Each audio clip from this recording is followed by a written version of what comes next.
All right, hello everyone, and welcome to the 2021 Audiology and Speech Language Pathology Legislative Summit, hosted by the Council of State Governments National Center for Interstate Compacts.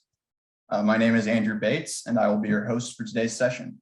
I'm a staffer here with the CSG National Center for Interstate Compacts, where I work on several interstate licensure compacts, and I also contribute to CSG's Occupational Licensing Policy Project. A bit about CSG, we are a membership organization for states, so every state is a member and every state pays dues. We provide technical assistance and research on best practices and innovative policy solutions to a wide variety of state and federal agencies. Through the CSG National Center for Interstate Compacts, we support states and professions in the development and enactment of interstate compacts to address license portability challenges. We are thrilled to have you here to learn more about the Audiology and Speech Language Pathology Interstate Compact, an important initiative to increase interstate mobility for audiologists and speech language pathologists with the goal of increasing access to audiology and SLP services. We want to extend a special welcome to the legislators, regulators, and state staff that are joining us today, as well as to our friends in the audiology and speech language pathology professions, including representatives of the American Speech Language Hearing Association and its state affiliates. I'm happy to be joined today by two of the nation's leading experts on interstate compacts, Dan Logsdon, the director of the National Center for Interstate Compacts here at CSG, as well as Nahali Freeland-Kalfas, who serves as legal consultant for NCIC and also provides legal services for several interstate compacts and licensure boards. I may defer to the two of them from time to time, so I wanted to introduce them in advance.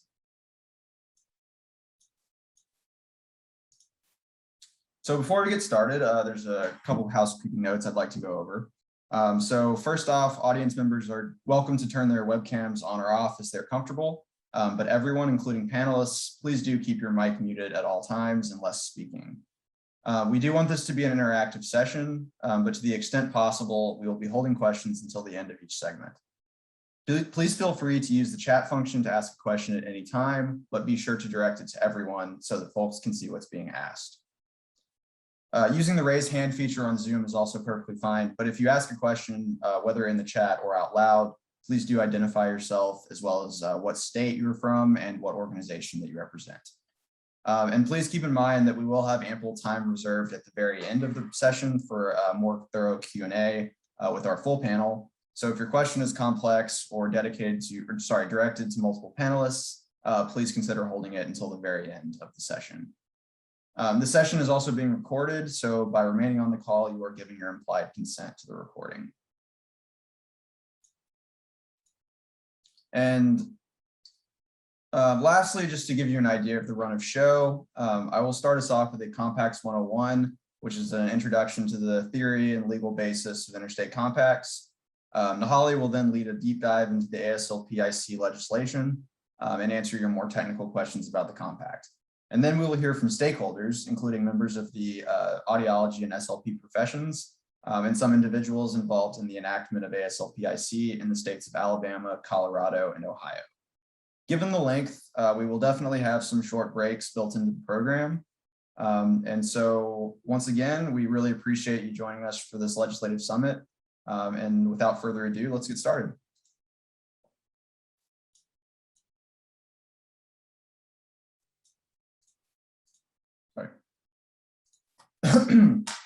So what is an interstate compact? Most simply, an interstate compact is a contract adopted by states. And that's, to address a particular policy issue. And it can be bilateral, it can be regional, or it can be national in scope, as the ASLP-IC seeks to be. An easy example of an interstate compact that is national in scope is probably sitting in your wallet or purse right now, and that is your driver's license. So driver's licenses are not something that the federal government dictated to the states. Rather, the states came together to figure out how residents would be able to drive in other states and how to coordinate and regulate that activity. The result was a mutual recognition model that allows folks to drive in other states by virtue of their home state driver's license. When it comes to interstate cooperation, a compact is the most powerful tool available to states. It is fully binding, it is enforceable in court, and a state can only join a compact by enacting its terms into statute and can only withdraw by repealing the same statute. We will get into the structure of a compact a bit later, But in general, a compact creates an interstate commission composed of member state officials to regulate the policy issue in question, allowing states to respond to regional and, in some cases, such as this one, national priorities with a united voice. Crucially, compacts allow states to retain sovereignty over issues belonging to the states. Here at CSG, we would never use a term like states' rights. However, we do recognize that there is a limited set of issues on which states absolutely should retain authority, and professional regulation is one of those issues.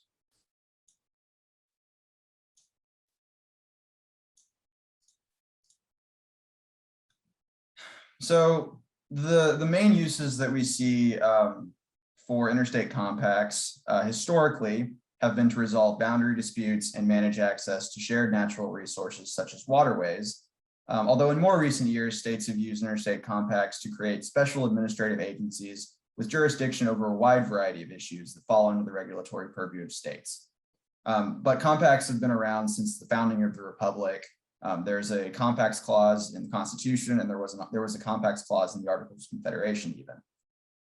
A very famous example of a regulatory compact would be the Port Authority of New York and New Jersey, which was actually founded in 1922 and is now a $9 billion plus agency with more than 7,000 employees. The Port Authority was followed about a decade later by the Colorado River Compact, in which states came together to reach an agreement on the shared use of that critical waterway. After the Colorado River Compact, states were really off and running with these interstate compacts. And today, states use these documents to cooperatively regulate dozens of issues, including transportation, taxation, education, and of course, occupational licensure. We have interstate compacts for transportation of juvenile and adult offenders, for foster care, for military children's education, and even for low-level nuclear waste. In the past couple of decades, we've seen these states use compacts to facilitate interstate occupational licensing, beginning with the Nurse Licensure Compact around the turn of the millennium.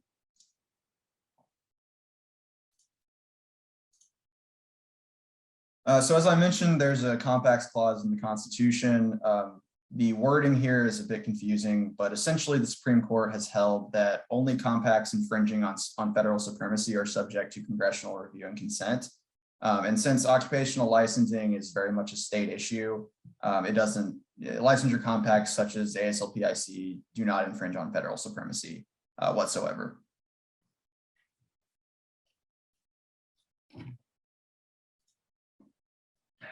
And so a little bit about the status of interstate compacts today. Today, there's over 200 active interstate compacts, and these include bilateral, regional, and national agreements. And we often hear folks say that they're not sure if their state would enact something like this. But as we see, on average, states are members of about 24 interstate compacts. There are 5 national compacts, which are the Interstate Juvenile Compact, the Interstate Compact for Adult Offender Supervision, the Military Children's Compact, the Interstate Compact for the Placement of Foster Children, and the Emergency Management Assistance Compact. So all states can and have joined these interstate compacts. The 5 U.S. territories are generally eligible to participate in compacts, and there is also precedent for international participation, which we see mainly with firefighting compacts in the Northeast and out West, where you have some involvement with Canadian provinces. And so as we can see, interstate compacts are definitely not a recent development. They have a history nearly as long as that of the Republic. And CSG has taken on the task of educating states about these powerful agreements, which is why we founded the National Center for Interstate Compacts back in 2004.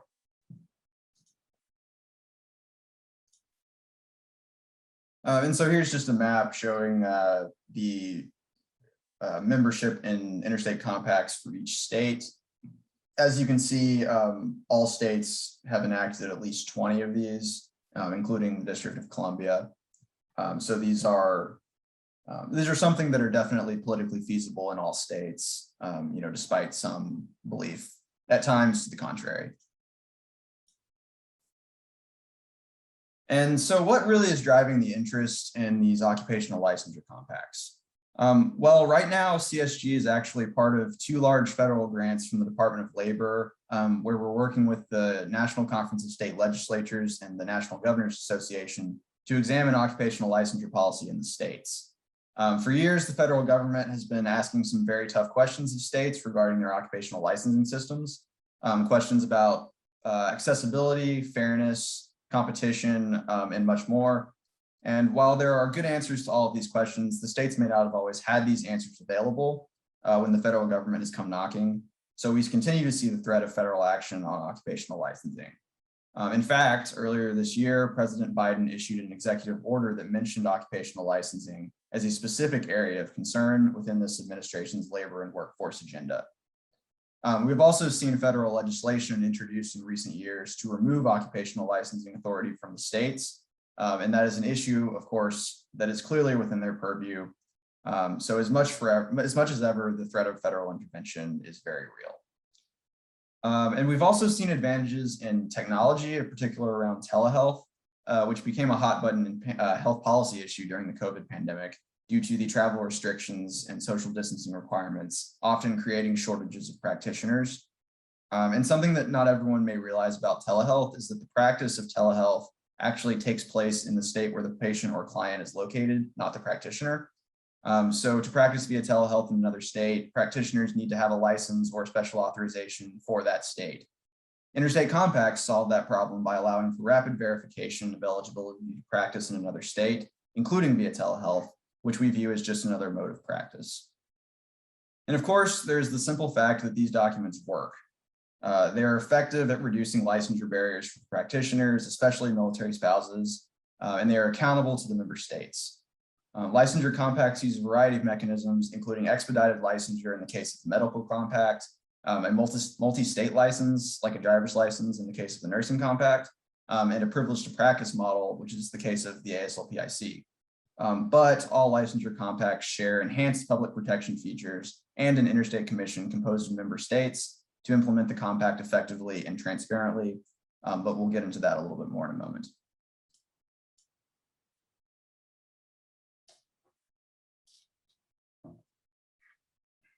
So here we have some of the key benefits and reasons why we see states adopting these interstate compacts. So the first is what we refer to as economies of scale. And that's the idea that a collective solution to many policy issues is more efficient and more streamlined than a piecemeal approach. In occupational licensing, we can see this with the greater efficiency of licensure compacts as compared to individual reciprocity agreements that states sign with one another, or even as compared to states' individual universal license recognition laws that we have seen a flurry of in recent years. Compacts breed uniformity, clarity, and efficiency in the interstate regulation of licensed professions. There's flexibility and autonomy. So federal policy cannot always take into consideration all of the quirks and nuances of particular states, or adapt to accommodate how a particular state might approach an issue.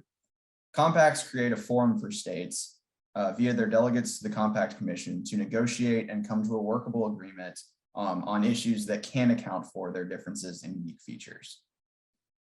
There's also dispute resolution. So the forum provided by compacts also allows states to come together and resolve any conflicts that may arise without any need to pursue costly and contentious litigation.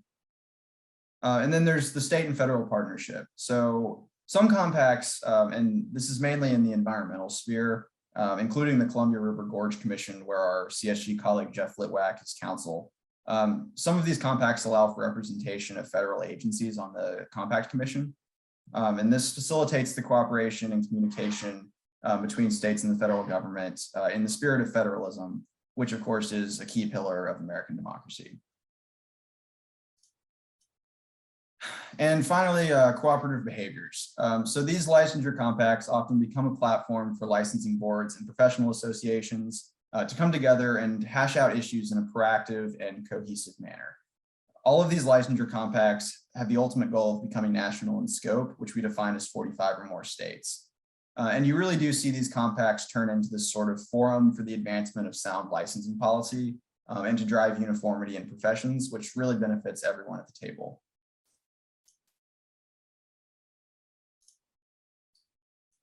And so these benefits are more specific to occupational licensure compacts.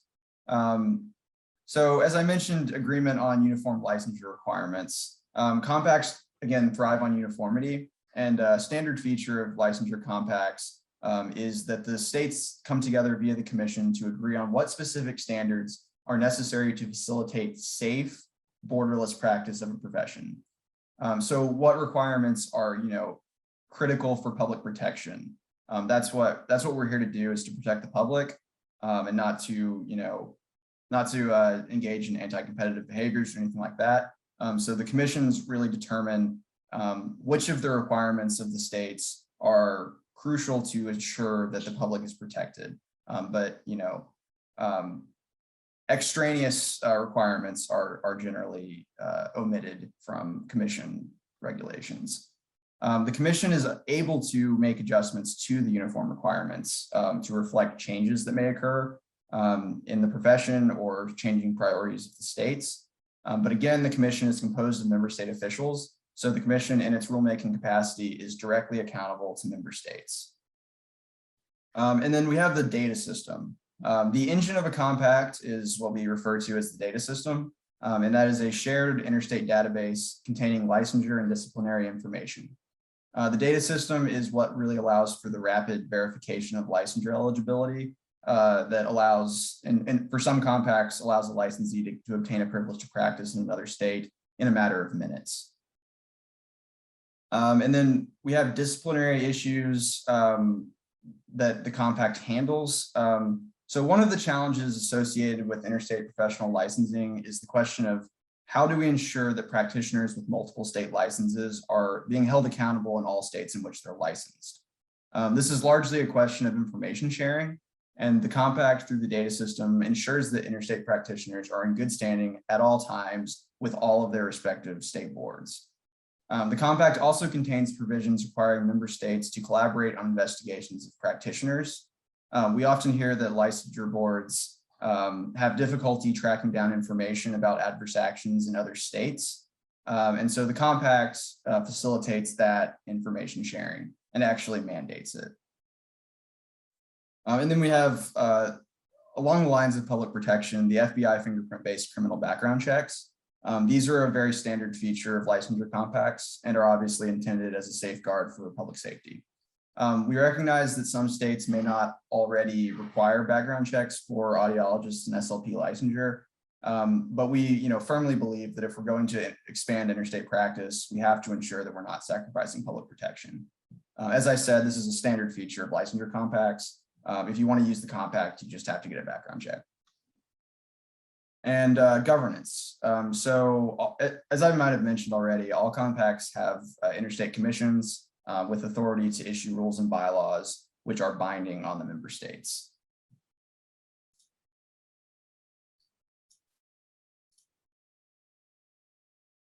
So what is the importance of healthcare license reciprocity?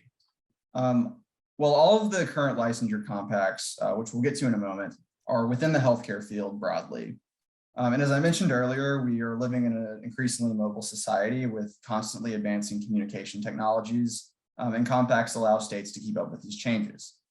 So you see in many states a deficit or even a surplus in some cases of practitioners.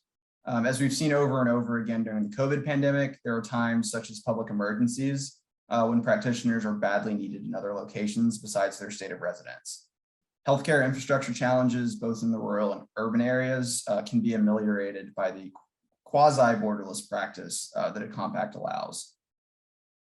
And then there's, the idea of doing right by future generations. These compacts will stand for decades and with hope even for centuries. And by acting now, what we do is permanently solve the issue of interstate portability for audiologists and speech language pathologists. And I would emphasize permanently. And then the increasing public access is, of course, a central component of the interstate compact model. For the public, a licensure compact can both increase the availability of practitioners as well as the choice of practitioners, and also allow for continuity of care when patients or practitioners travel or relocate. And then one thing that we'll be touching on in much more detail in a moment is the idea of supporting the spouses of military service members. One of our other panelists will touch on this in great detail and has a really quite inspiring story.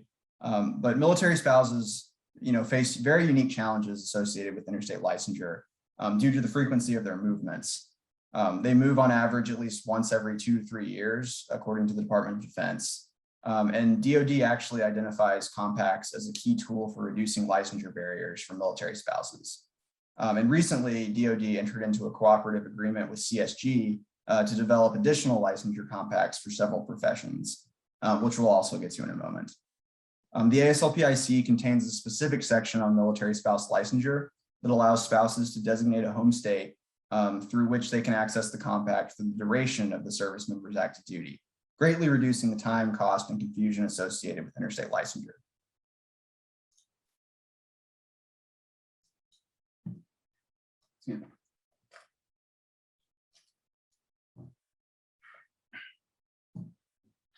So this slide, of course, covers the existing healthcare licensure compacts. We've got the nurse licensure compact. There's a compact for EMS personnel, for physicians, or physical therapists, psychologists. The psychologist compact is actually just a telehealth compact. The audiology and speech language pathology compact that we were discussing today, a compact for advanced practice nurses that is currently under consideration by states, as well as compacts for occupational therapists and professional counselors. The nurse licensure compact was originally stood up about 20 years ago and actually reached 25 states. But as the first licensure compact, it of course had some growing pains and some issues. And so it had to be amended and was reintroduced in 2016 as the enhanced nurse licensure compact with a threshold of 25 states, since that was the number that had enacted the previous version. Other compacts generally have much lower thresholds for activation, including ASLP-IC. It is to some extent an arbitrary number, but it reflects what we believe to constitute political viability. As you can see, ASLP-IC has reached that 10-state threshold for activation already, which we're very excited about. CSG is currently working with the member states to convene the ASLP-IC Commission for the first time, but setup of the commission and data system will be a very long process. It can take up to a year or more. So if your state enacts the compact early in the 2022 session, it still may be able to participate in rulemaking, depending on the effective date of the enacting legislation. And as I mentioned, there are also several additional compacts currently under development for physician associates, dentistry and dental hygiene, massage therapy, K-12 teachers, social workers, and cosmetology and barbering.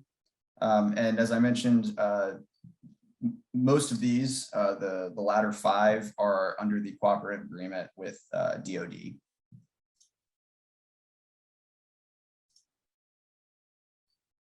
And so here's some numbers about recent state participation in interstate compacts. So since the reintroduction of the nurse licensure compact, we've had about 180 separate pieces of compact legislation enacted. We have 43 states, as well as DC and Guam, that have joined at least 1 licensure compact. 33 states in DC have joined at least 3, and 11 states listed below have joined at least 6 licensure compacts. Your current clubhouse leaders are Georgia and Maryland with 8 and 8, respectively, as well as Colorado and New Hampshire with 7 and 7, respectively. The state of Ohio has actually seen some incredible momentum on compacts this year, with 6 compacts enacted just this session, thanks in large part to the efforts of Senator Christina Regner, as well as Representative Andrea White, the latter of whom I am pleased to say will be joining us later to reflect on her experience as a bill sponsor for this compact.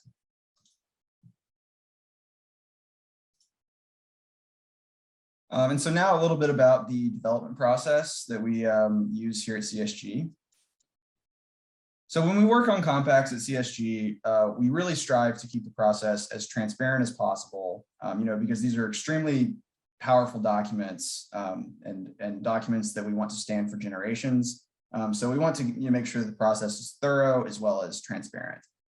So we convene a wide range of stakeholders, including legislators, regulators, members of the profession, industry groups, and legal experts to draft the actual legislation. excuse me. And then we solicit public comment and make amendments based on those comments. And what we do here at CSG is we take as much time as it takes. You know, we don't try to rush through this process. You know, even though these are really urgent issues, we really believe in taking our time. You know, if by chance the changes that we make after stakeholder review are substantial enough to merit an additional stakeholder review, we will do that. We don't sacrifice transparency and the quality of the finished product for the sake of time. As I mentioned, these documents are extremely powerful and very difficult to revise. So it's very important to get it right the first time. And so this is a little bit more detail about our licensure compact development process. So as you see, it starts off with the advisory group, which is the kind of broader project team. And that is composed of state officials, industry stakeholders, members of the profession, issue experts, and legal experts. And they will meet to establish a set of recommendations and priorities to then send to the drafting team. And the drafting team is actually who crafts the final legislation, the model legislation. And that is composed of a smaller group of state officials and generally legal experts. And they craft the actual language, which we then circulate to the states and to stakeholders for comment. And we'll generally have dozens of interactions with stakeholders throughout stakeholder review. And then for the final product, we reconvene the drafting team. They go through all of the stakeholder comments. They might accept or reject some of them, but they definitely take them into consideration. And they revise the compact and create a semi-penultimate final draft. And then that final draft is then sent to the advisory group, who also reviews the stakeholder comments and reviews any changes the drafting team made, and ultimately approves the final draft. So from then, we move into education and enactments. And so CSG, we provide some technical assistance and support to the groups that are trying to get these compacts enacted. In this case, the American Speech Language Hearing Association, who are our close partners on this. And we help them identify legislators to serve as champions of the legislation. We provide technical assistance if we testify at hearings if necessary, and just do whatever we can do to help the profession get this compact across the finish line in as many states as possible. And then once the threshold is met, and we're in this phase currently with ASLP-IC, we also provide support on getting the commission set up, because someone has to kind of do the day-to-day work before the commission really gets its feet under it. And so that's where we come in phase 3 as well.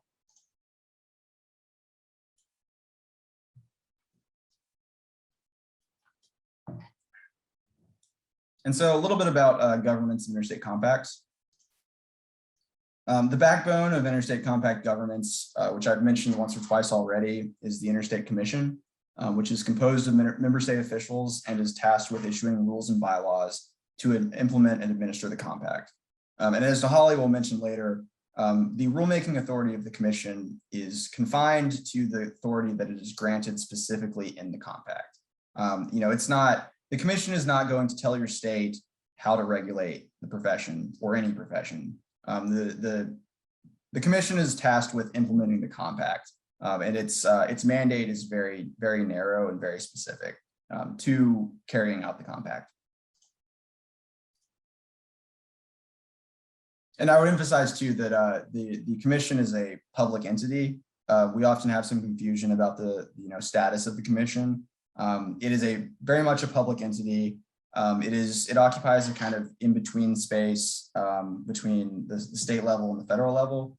But given that it is composed of member state officials and it is empowered to act upon the member states, it is very much a public entity.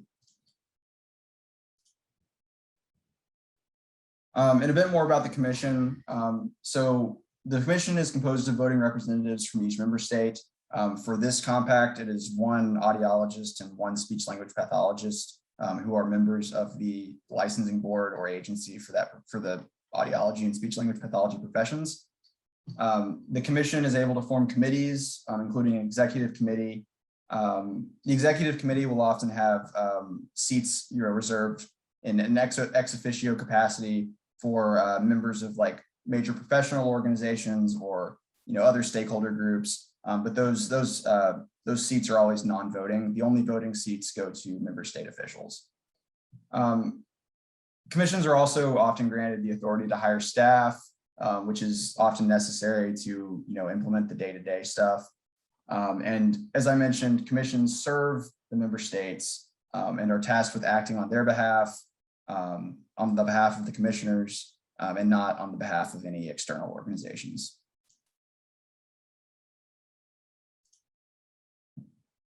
Okay, so in the final little bit of my presentation, I wanted to take a moment to address a few common misconceptions that we see with these interstate compacts. So the first is that interstate compacts are a takeover of state licensing authority. And I've touched on this a bit already, but by joining a compact, states do not cede their authority to license and regulate a profession. And that is very much specified in the language of the compact, that states retain the authority to license and regulate the professions. The compact's language always specifies that an interstate commission's authority is limited to the scope granted by the compact, that is to say, to implement the compact. And as I've explained, the commission is composed of member state officials who are ultimately interested in ensuring a well-functioning compact that it fully protects the public. These member state officials are acting in their capacity as member state officials. So that comes with the same responsibilities to protect the public as they have in their day-to-day roles with their licensing boards. The second myth is somewhat related to the first, but some people believe that interstate compact commissions are answerable to some kind of external force, when in reality, the commission is answerable only to its member states through their commissioners. Commissions also often have ex officio seats, as I mentioned, for organizations representing the profession in question, but any ex officio seats are strictly non-voting. And the third myth is that commission rules and bylaws thwart state sovereignty. Once again, the commission is only allowed to issue rules and bylaws that adhere to the scope of its authority granted under the compact. So any rule or bylaw issued by a commission that does not fall within its authority is null and void and would be found null and void by any court. We take the position that by avoiding federal intervention on professional licensure, these compacts actually strengthen state sovereignty over what is clearly a state issue, and a state issue that is under constant threat of federal intervention. So we believe that these are a way of strengthening state sovereignty, not weakening it. And so that's all I have for this portion of the session. Does anyone have any questions at this point? Feel free to raise your hand, put it in the chat, or just turn your mic on and start talking. I've also listed my email address here in case anybody would like to reach out directly with any questions. Or if you would like CSG to provide a presentation such as this to your board or a professional association, we're happy to do that as well.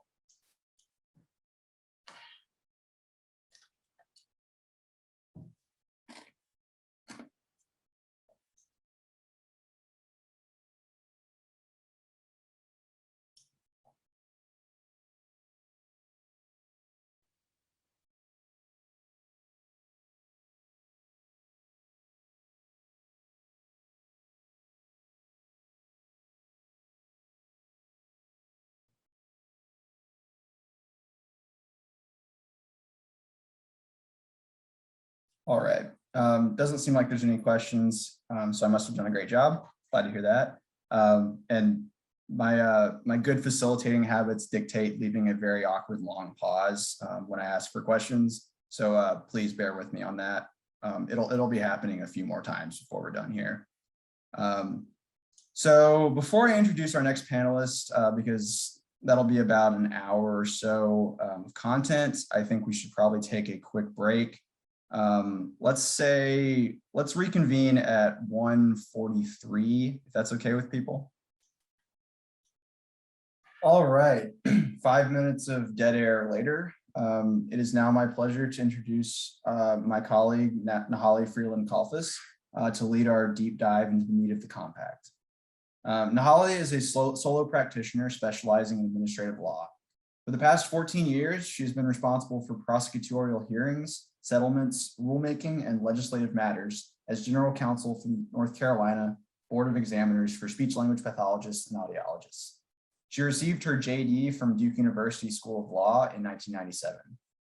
Nahali serves as legal counsel to the CSG National Center for Interstate Compacts. She has served as co-counsel for the governing board of the Psychology Interjurisdictional Compact, and she has also served as one of the principal drafters and counsel for compact efforts for audiology and speech language pathology, occupational therapy, and most recently for the Counseling Compact. Nahali sits on the board of directors for the National Council of State Boards of Speech Language Pathologists and Audiologists, and is chair of the Administrative Law Council of the North Carolina Bar Association. She was on the legal team that completed the legal assessment for the Great Lakes Compact Commission and provides compact governance training for the Interstate Commission for Nurse Licensure Compact Administrators. She's one of the nation's preeminent experts on interstate compacts, a fellow Blue Devil, and a cherished colleague of ours at NCIC. Nahali, the floor is yours.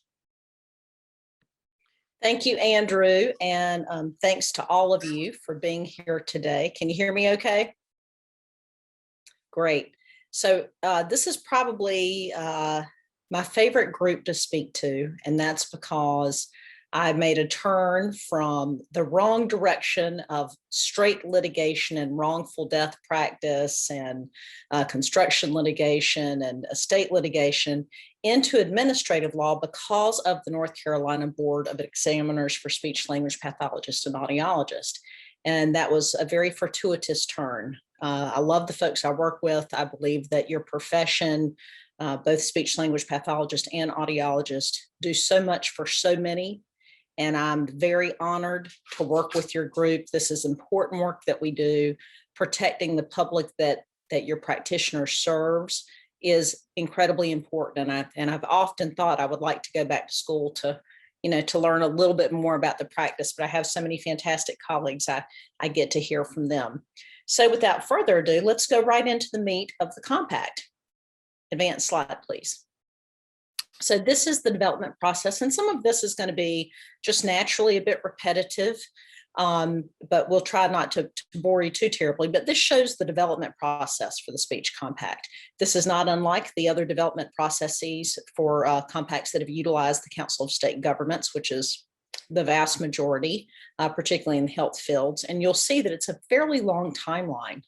You see that the advisory group convenes in DC at the Hall of the States. We had multiple advisory group work sessions, a couple in person, the vast majority virtually. We did actually come together to present a set of recommendations to the drafting team. And the reason that's important is we need to make sure that folks who are stakeholders in this process, who are in not just boards, but boards, associations, educational folks, legislators. We had at least one legislator, maybe two folks involved in legislation on this group.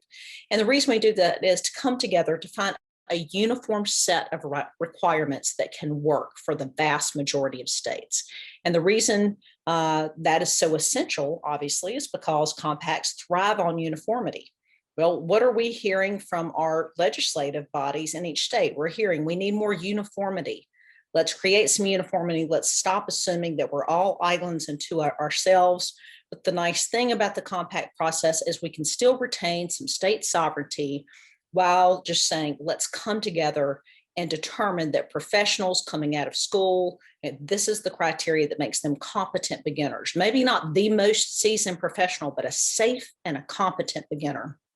And this is really working because it is responsive to both judicial and legislative concerns about unduly burdensome requirements on practitioners. And that is something that we must respond to. It is It is inevitable, obviously being from North Carolina with the North Carolina Dental Board case where the FTC came forward and the Supreme spoke and said, that's enough. Let's make sure that we don't have any sort of antitrust going on, any sort of marketplace protectionism veiled by this cloak of public protection.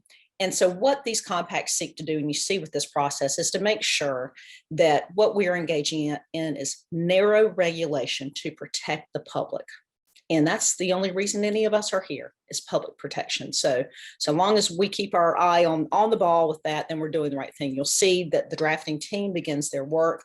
It's a pretty intense process. It has been with every single group that I've been privy to. I've had the good fortune to sit in on a lot of the Nurse Licensure Compact Commission's work, particularly in rules. It's very heady stuff. It's continuous and it's intense, and the most important portion of it is the ability to respond to comments during the stakeholder review process. And I know Dan probably fielded, Dan Logston, my boss over at CSG, he probably fielded dozens and dozens and dozens and dozens of calls, and Susan Adams with ASHA. So anyway, it's a very intense process, but finally we came together and we came up with the draft in February that the full advisory group could agree upon. So that's what you're looking at today. Next slide, please.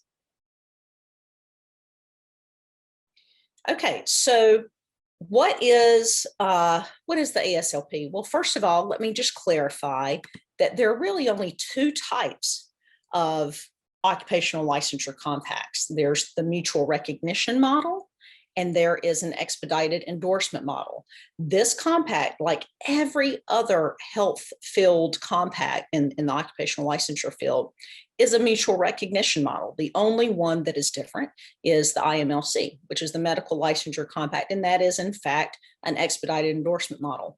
But regardless of the semantics within nursing, where the privilege is discussed in terms of a multi-state license, or in physical therapy, where it's also called a privilege, the model is the same. It's the mutual recognition model. This is something a lot of people are familiar with, and because of obviously the preceding nurse licensure compact and its success across the several states and territories. So this allows licensed audiologists and speech language pathologists to practice face-to-face or through telehealth across state lines.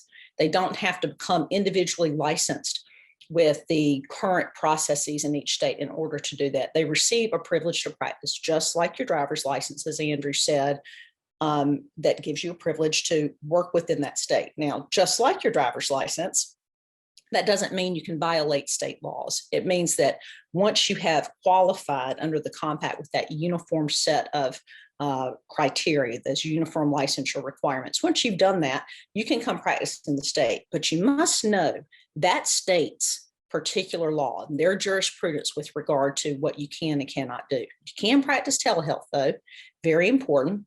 And it also increases, of course, as we say, all of the benefits that have really been super important during COVID, increased access to care.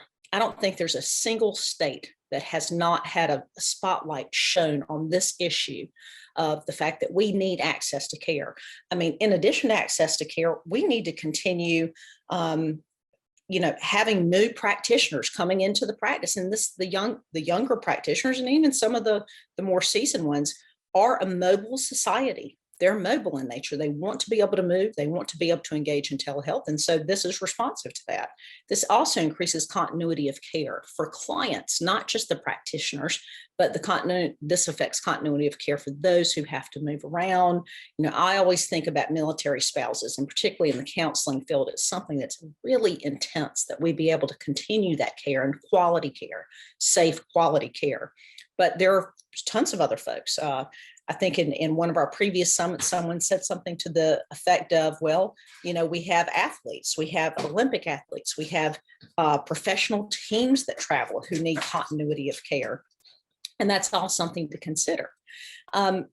Additionally, of course, military personnel and military spouses need to more easily maintain their profession when relocating. We will have someone who will speak to that thoroughly, but this could not be more important. And the least we can do for these military folks is make their life a little easier as they travel from place to place on balance about every 2 years. Next slide, please. Okay, so how does it work? Well, it becomes operational when 10 states enact the legislation. That's happened. We know that from your previous slide that Andrew shared. But just because it becomes operational doesn't mean that your state is having to issue privileges right away. That's not happening right now.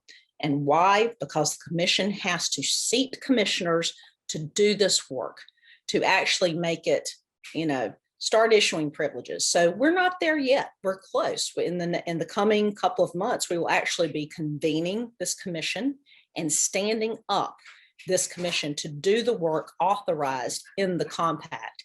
So I think I know certainly my executive director for the licensing board in North Carolina was very concerned that the second the 10th state enacted, she would have to start issuing privileges and learning a new database system and, take on new employees to help with increased work. Not true. There, with every single compact, there is a period of time that each member state is given to acclimate itself, to onboard. Many of the compacts have really complete onboarding processes where a member state that has also already started issuing privileges works and mentors with another member state. So that has to happen first. Just because it's a real life compact doesn't mean that you're issuing privileges right away. There's time, and the time varies based on which profession is being served. So the member states communicate and exchange information. This includes things like verification of licensure, disciplinary sanctions. The thing that I like about this is it does actually, in practice, promote cooperation. And cooperation and the sharing of information necessarily has to protect the consumer in a more real way. I mean, I think we all know about the National Practitioners Data Bank, and I'm not saying anything negative about NPDAB as it's referred to, but National Practitioners Data Bank, while it does have the ability to find states who aren't reporting, I think we all probably have an experience where a state hasn't reported a reportable offense to NPDB. And then we're held doing what? Dealing with a practitioner who may have been a bad actor in another state and did some forum shopping and got into our state. And now we're dealing with something that really should have been vetted and exposed to us in a more meaningful way. And by the way, in a more economical way, because NPDB searches can get expensive for large numbers. So that's something that's really important. States still retain the ability to regulate practice. What do we mean by that? Scope. Scope of practice in the state remains the sovereign issue of that state. We're not touching that. If you read through this legislation, it's very clear. There's a uniform set of criteria that allows someone to come into the state. But just like with your driver's license, just because you're on the roads doesn't mean you get to ignore the signs. And it doesn't mean that you get to impose in your mind the road signs or the speed limit in your home state. You must acknowledge that remote state's road signs, for lack of a better analogy. The rules of the speech language pathology compact and audiology compact, they're only applicable to states that enact this compact. Why? Because that's the only authority we derive is from enactment by our legislative body. So the rules are only applicable to the member states, of course, and of course the legislation as well. And a state can withdraw. I believe, has never happened in the health related fields. I'm trying to think, there was one potential for it, but has never happened. So this is not something that is done frequently, but it is, I think, sort of a cushion for the states who are a little bit reticent to understand you can withdraw. You repeal the legislation. There's a period of time that you have to make sure, because this is a contract as well, you have to make sure that you have fulfilled the obligations that you need to fulfill, but you can vote with your feet and walk away. Next slide, please. So the states must meet the same requirements for licensure to join the compact, okay? They have to be willing to do this. Now, just because I say this doesn't mean that the state might not vary a little bit already in their originating practice act. And that was a really large source of confusion for lots of people. And the way I think it's helpful to explain is that was your enabling statute here. And then your state legislative body decided to enact the compact. And when they did, this became relevant to the compact world, to folks who wish to utilize the compact and its privilege. So Those ULRs is what nursing calls it, uniform licensure requirements, but it's really just a set of criteria require that we do have a doctoral degree for audiologists. Now, there's some grandfathering in here. And why? Because the vast majority of the states in the nation had some version of some grandfathering, where if you had achieved a master's, because that's what the educational programs were requiring before roughly 2007, then that's fine. You can grandfather in based on that. And that's okay if your state does that. You have to have a supervised clinical practicum and passage of a national exam. A lot of folks say, why don't you name the exam? Well, just like the good law and the good legislative drafting you're doing in your states, it's important that we keep things broad enough to allow for changes that may happen so that we don't have to go back in and open up this law. That's why we have to have rulemaking authority.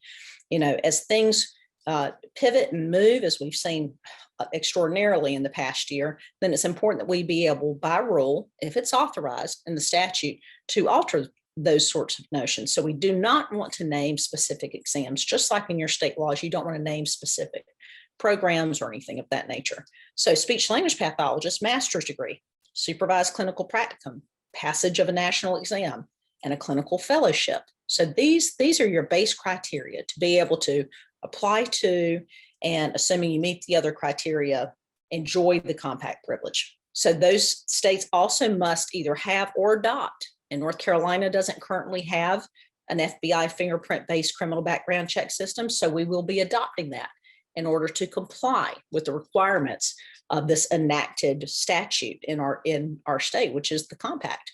States must also allow for the practice of telehealth for privilege holders.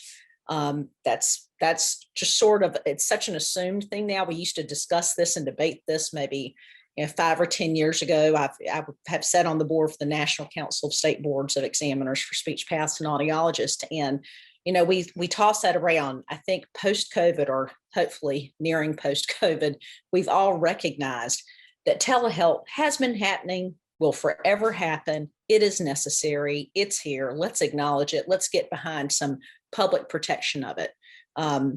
Make sure that we know who's practicing telehealth in our state. How about that?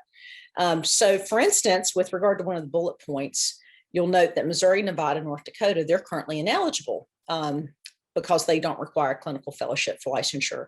I know there have been conversations about that altering so that they can have some eligibility. I know there's some interest, at least with 1, maybe 2 of those listed states.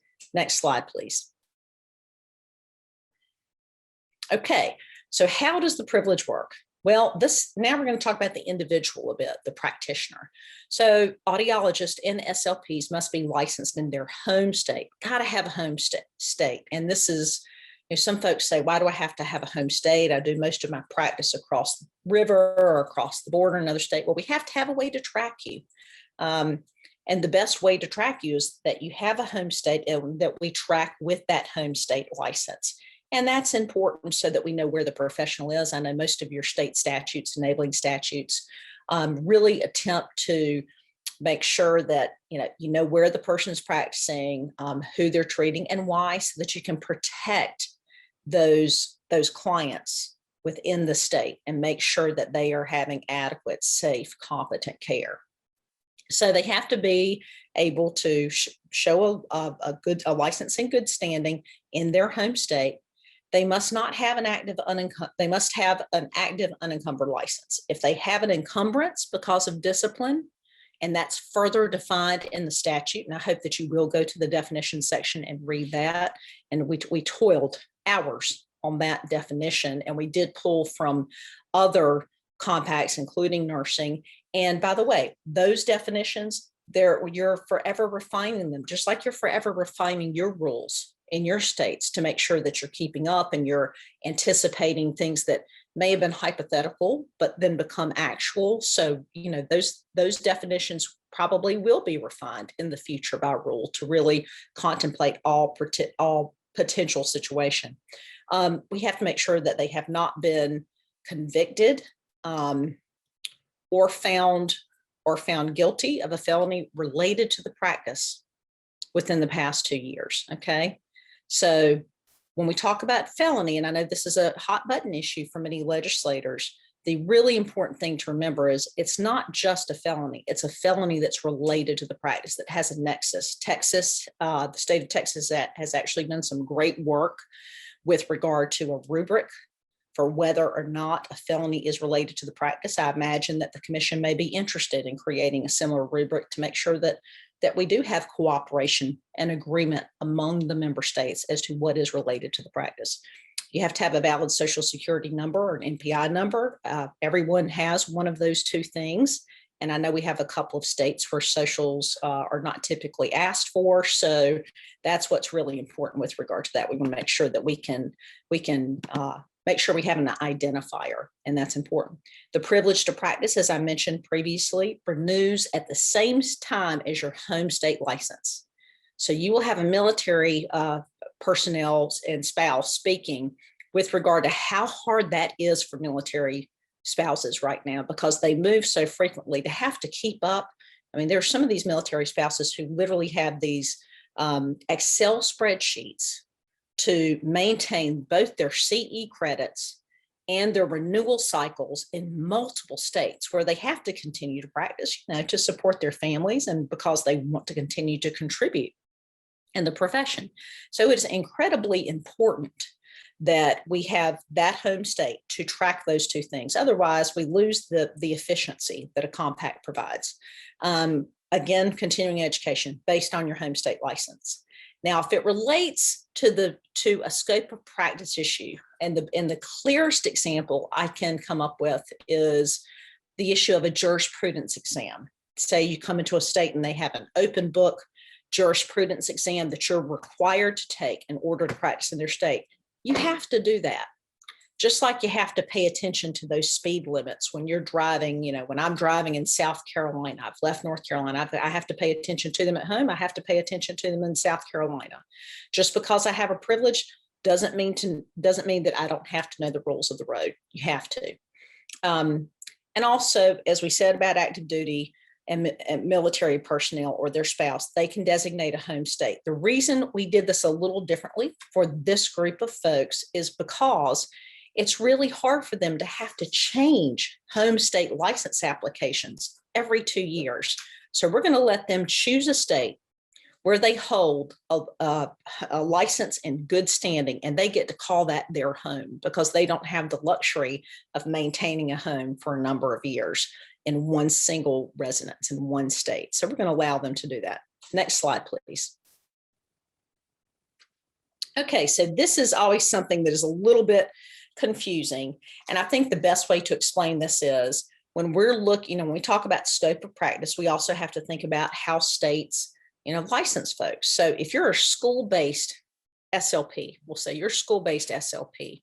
If your home state has what is known in this field as universal licensure, very different from the legislative terminology of universal licensure. But if your state only has one license that goes through the Board of Examiners in order for you to practice in any setting, then that's fine.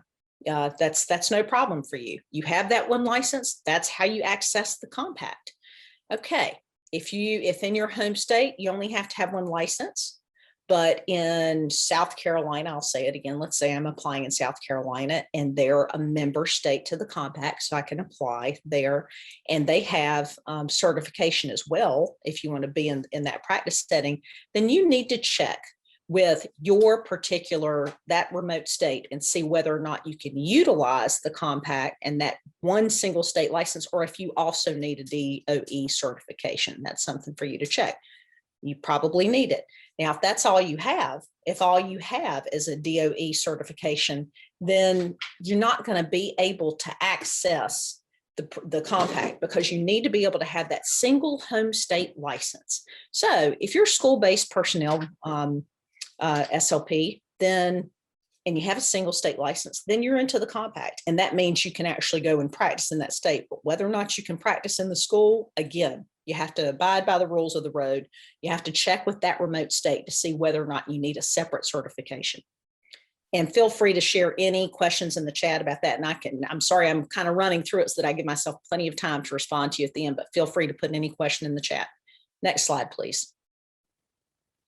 Okay, so how about audiologists. That's always a big question, right? And I mean, certainly in my state is no exception, because we actually have a separate licensure requirement for a subsect of audiologists in the state in order to dispense hearing aids. And that's been a hot topic, and it's something we're working on. There's only about 10 states roughly in the country that this really affects.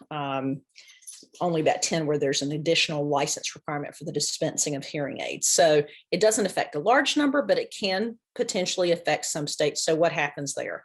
Well, again, you have to abide by the rules of the road, access the compact, do that, become a practicing audiologist in that state. But with regard to whether or not you get to dispense, you have to check if that state has an additional license requirement and check with them and make sure that you can do that. Again, it only affects about 10 states. So fortunately, and I think it's trending probably maybe a little bit lower. Next slide, please. Okay, so how are adverse actions handled? This is probably the most compelling thing about compacts to me. As a prosecutor for the past almost 15 years, I really love the idea of being able to communicate with other states, share investigatory information, and maybe even more so than that, cast a broader prosecutorial net.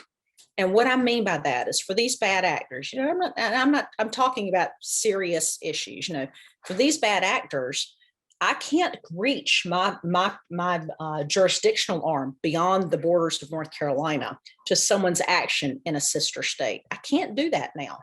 But with a compact, I can, because I am a member of a compact, which is both law and a contract. And by virtue of that contract and compact, which has teeth, all of the several member states must report into the data system so that we know what's going on, because we have this collective, a higher duty to the public, because now we're allowing this cross-border practice very quickly. And we're not vetting as we traditionally have in the larger sense in each and every state. So we have to make sure that we communicate with one another. And we do that through the data system. We exchange information.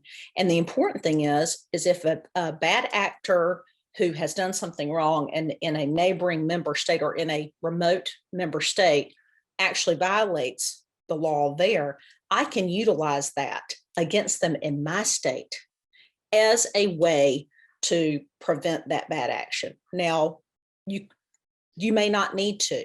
You may be a state where that action is not problematic, but you have that opportunity to make sure that you're engaging in good public protection and keeping the safe and competent practitioner there. So again, the home state may take adverse action against an audiologist or SLP license. And that's because only the home state gives what we call a license. The home state gives a home state license. So you can only take away what you can give. So a home state can give a home state license. The remote states, the member states of the compact, what do they give? They give a privilege. So you can only take away what you can give. So if you're a remote state, not a home state, you're giving a privilege to practice. So you may take that away. So that's the important thing to remember. And if the home state takes adverse action against an audiologist or SLP license, then what happens? Well, remember, that home state license is what got you in the first place to the compact. That punched your ticket to be able to have the privilege to practice in every other state. So just like my North Carolina driver's license, if I lose that driver's license, I can't go drive around South Carolina and Georgia, and I can't do that. I don't have a valid license that entitles me to the privilege to drive in those other states because I don't hold it anymore. Now I could go to South Carolina and apply for a license there and then get a single state license to enable me to. But if I lose that home state license, I've just lost my passage into the compact. Okay, so if a remote state takes adverse action against the audiologist or SLP, against their privilege to practice, then what happens? Well, the remote states, all of the remote states right now, they may determine that they're going to take action based on something that occurred in their remote state. But unlike a home state license where that was their entire way in, that has a little bit of a lesser concern because that's something that happened in that state. that remote state has a duty to report up, but then the other several remote states can make their own decision. Same thing with the home state. And people always think, well, how could that happen? And I don't like to deal in hypotheticals. I'm sure most of your councils for your boards don't like to either, but there may be a state where there's a nexus and a violation of the Practice Act if you are possessing marijuana. And there may be another state where that's not the case. And so there may be some instances, and there have been in the other professions, and they work through it and they create FAQs to address it. And they sometimes refine their rules a little bit to address it. But what's important is this commission is made up of the member states, and they address it together. And no rules get promulgated without all the same transparency requirements and notice and an opportunity to be heard. So the member states collectively decide how to address anything that may come up. So the home state may also take adverse action against the home state license based on findings of a remote state. Again, extending that prosecutorial net, allowing us to utilize information to say, okay, what you have here is a privilege. This is a privilege. Now, any practitioner could say, I'm tired of this compact. I'm losing my privilege because I did something over here. Fine. They can still do it the old-fashioned way and go apply for a single state license in every single state. No one's stopping the practitioner from doing that. They can do it just as they have always done it. This, again, is the pathway to the privilege to practice through the mutual recognition model. And so this is how this functions. Okay, next slide, please. And it occurs to me, I didn't say this, but you always defer to your GC, to your AG, to your counsel. You always do that, because whatever action you do take, there are no rules in the commission's rules that dictate how you take this action. That is up to your state. Okay, so you follow your state's law on that, and you get advice on how to take action. You do that just here. This is what we're talking about, state sovereignty. You do that in your state's method.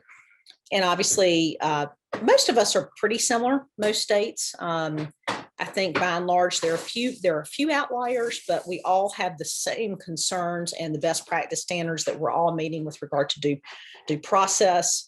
Again, notions of transparency and opportunity to be heard, and just general fairness standards. So, but regardless, you get to do that how your state defines that. Okay, so how do we administer the commission? We've talked about how we can stand it up. We've talked about a bit of that. We've talked about what you do once you're in it. So how is it actually administered? Well, we have 2 voting delegates. We have 1 audiologist and 1 speech and language pathologist. And each compact state appoints those folks to serve as that state's commissioner. The delegates are appointed by each state's regulatory board or agency, and that's because not every state has a board of examiners. Some states have different configurations, but we actually send them out. CSG acts as an interim assistance to sort of an interim secretariat, if you will, just to assist with the standing up of the commission, because no one's been determined yet to be the actual secretariat. That happens at the first meeting with a vote of the member states. That's not something that can be decided at this point, because that's a voting matter. So CSG actually sends out the call for commissioners, and those commissioners are appointed by the person who verifies that they are duly authorized to appoint these delegates. Okay, so that is vetted. We make sure that those are the appropriate delegates.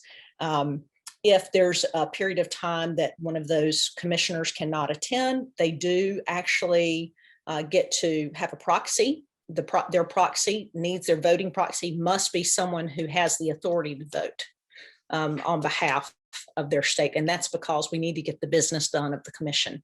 And it's important work to be done. We have been told by our legislative bodies, this has been enacted, do this work, administer it dutifully in the manner in which you're authorized. Don't exceed that authority, but make sure that you are doing affirmatively the duties that you're required to within the compact. So there's an additional 5 delegates. They can be either a public member or a board administrator from a state licensing board, and they're chosen by the executive committee. But the executive committee actually receives a pool of nominees that the commission provides. And that's just to keep it a little, to make sure it's not unwieldy And that's not that different from a lot of the other compacts. I know at least some of the, even some of the non-health related 50 state compacts have to do it that way. So it's not unwieldy. Each commissioner is granted one vote. The executive committee, of course, is made up of 7 voting members and 3 non-voting ex officios, because it's important that we communicate and we hear from those associations or folks in the educational institutions. We have to know what's going on. I mean, I saw some of this in almost every profession during COVID.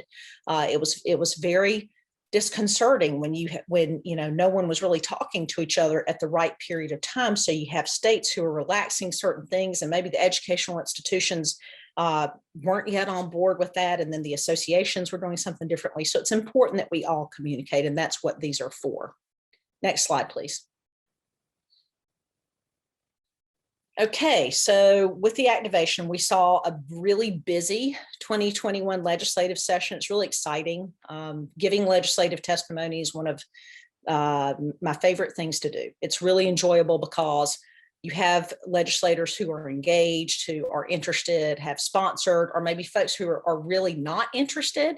And so we get to dispel some of the myths about the legislation, and that's really important. And there's very well-developed case law about interstate compacts, even though it is such a niche area and a little bit arcane. No one really knows about it, but there is a lot of case law. And I know Dan and those folks peddle this, but there's a legal treatise on the matter. And my colleagues at CSG and a couple who are former CSG folks have done a tremendous job with that. And they're actually working on their 3rd edition right now, because it is moving forward. And again, the health fields, we're just one small little component of the compact world. I mean, compacts have just proliferated in all these areas Andrew talked about, and there are many 50 state plus territory and DC compacts. So this is something that has been seen in the U.S. Supreme Court that does have law behind it. Okay, so CSG, is working with member state licensing boards and agencies to plan for the initial convening of the commission. And again, I told you this will be in the next couple of months. So the early task of the commission, this is what everyone wants to know, particularly all these member states and all these states that are really seriously considering the compact. Well, you have to establish really further bylaws. There are some bylaws sort of buried within the law, but establish additional bylaws, code of ethics. We have to create a committee on committees, and that's because we're not well seated enough to start pulling apart separate committees, and that's okay. Work gets done. Just last week, myself and my colleague Rick Masters gave some governance training to the Nurse Licensure Compact Commission, big commission. So they have a lot of committees. They have committees that are standing committees, and they have committees that are special committees that may get converted into standing committees. So you have compliance committee, rules committee, training committee. There are all sorts of, elections committee. There are all sorts of opportunities, but initially you just need everybody to work together, and then those committees sort of break apart, and we get a little more action on a smaller level that's easier for the group. And all those committees report back into the commission. And again, no rules are passed without a full vote of the commission. The executive committee can't do anything really without a full vote of the commission, except for protect the contractual nature of this compact. And what I mean by that is sometimes a third-party vendor, could be any number of folks, an IT person or consultant or other sorts of vendors that a commission may need to utilize, may start breaching its obligations to the commission. And somebody needs to be empowered to act quickly on behalf of the commission. So the best practice and what each executive committee always tries to do is go to the commission first. But if you have to act quickly to get injunctive relief, if somebody, this is worst case scenario, but shutting down the business of the commission or sharing information they can't share, then you have to have a body empowered to act. So that's why every commission has the executive committee. This activation process, it's funny. We have a bullet point, roughly a year-long process. Yes, that's true. Like getting it up and ready to go so that we're issuing privileges. I think that's probably a pretty fair estimate, but the work is never done. These committees continue to do their work. The commission itself continues to meet at least annually. Most of those committees that I previously mentioned, they meet far more often, far more often. The other early task of the commission, got to decide, who are we going to contract with to create our data system, because we can't do anything without a data system. That's the brain. So we have to have a data system. And then the initial rulemaking, what we're referring to there is we need to triage some rules. And we've done this before with a number of compacts. My colleagues here, this is not something that's new to us, but we've done it before, and we've already been thinking about your profession. What in our opinion are the most important rules to triage in the beginning. And again, it has to do with administration, implementation and administration of the compact, not anything to do with your scope of practice in your states. We're not authorized to delve into that area. Just like within your own states, you can't promulgate a rule that is not clearly and unambiguously authorized by your enabling statute. You can't do that there. You can't do it on the commission. You have to be authorized to promulgate any rules that you promulgate within the commission. Next slide, please. Okay, so I'm not going to do a line by line with you because you actually everyone should have the legislative toolkit, which has the law, the legislation in it. And so it's really important that please do look at it. Your fellow colleagues in this field worked really hard on it, so please do. But the purpose, of course, is to increase public access, to provide for the mutual recognition of other member state licenses. Why? So that we have greater uniformity. I know each state, and certainly mine's no exception, although I think my current board members kind of laugh at it now, but each state thinks they have the best practitioners, the safest practitioners. And I'm sure some of you that is really true, but let's be honest. We all can agree on a uniform set of criteria, which is what we've done here. And that's in speaking to other folks participating in compacts for years and years. The first thing they say is, my board, when we were considering the compact, the most useful part of that conversation for us was to see where maybe we had been a little calcified in what we thought was really important, and to see how other states may do it a little bit differently, and to go, wow, okay, well, your practitioner came into my state and nothing bad happened. And I was able to hear more about them.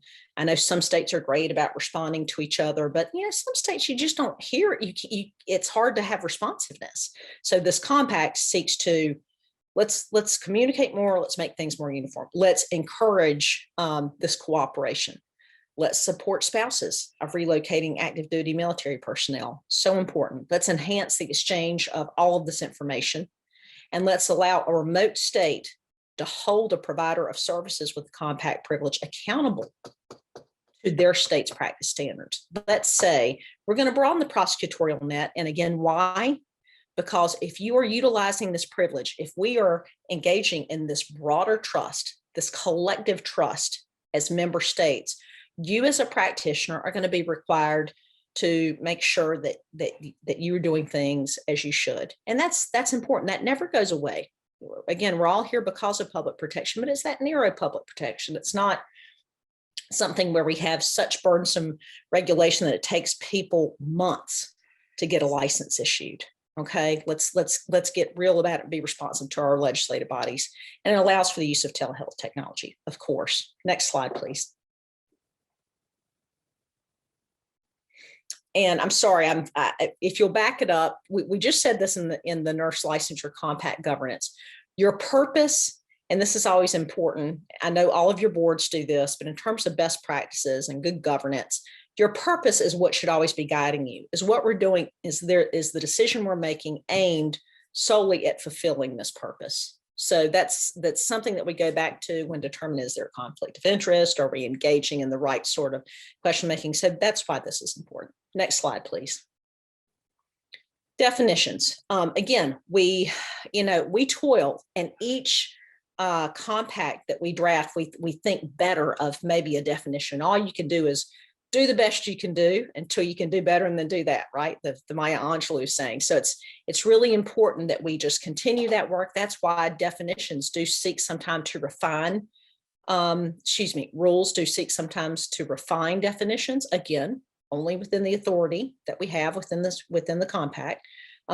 Defined terms are capitalized throughout the model language so that you'll know, oh my gosh, what do you mean by unencumbered? No, go back. Here it is. What do you mean by this? You can go back.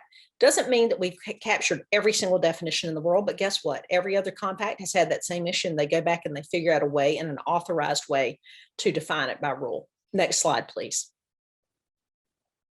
Again, state participation in the compact. I think we kind of discussed this pretty thoroughly, but that's what states must have to join the compact. You must meet certain requirements as a state to become a member state. And so that outlines what is required. And it also sets out, the FBI fingerprint background check. And, most of our clients, patients, et cetera, they all think we've had background checks. This is something that I think when you're out there speaking to most clientele and patients, depending upon the profession, they're shocked that we don't. So this is something we do, again, to serve that collective desire and need to protect the public in a broader way.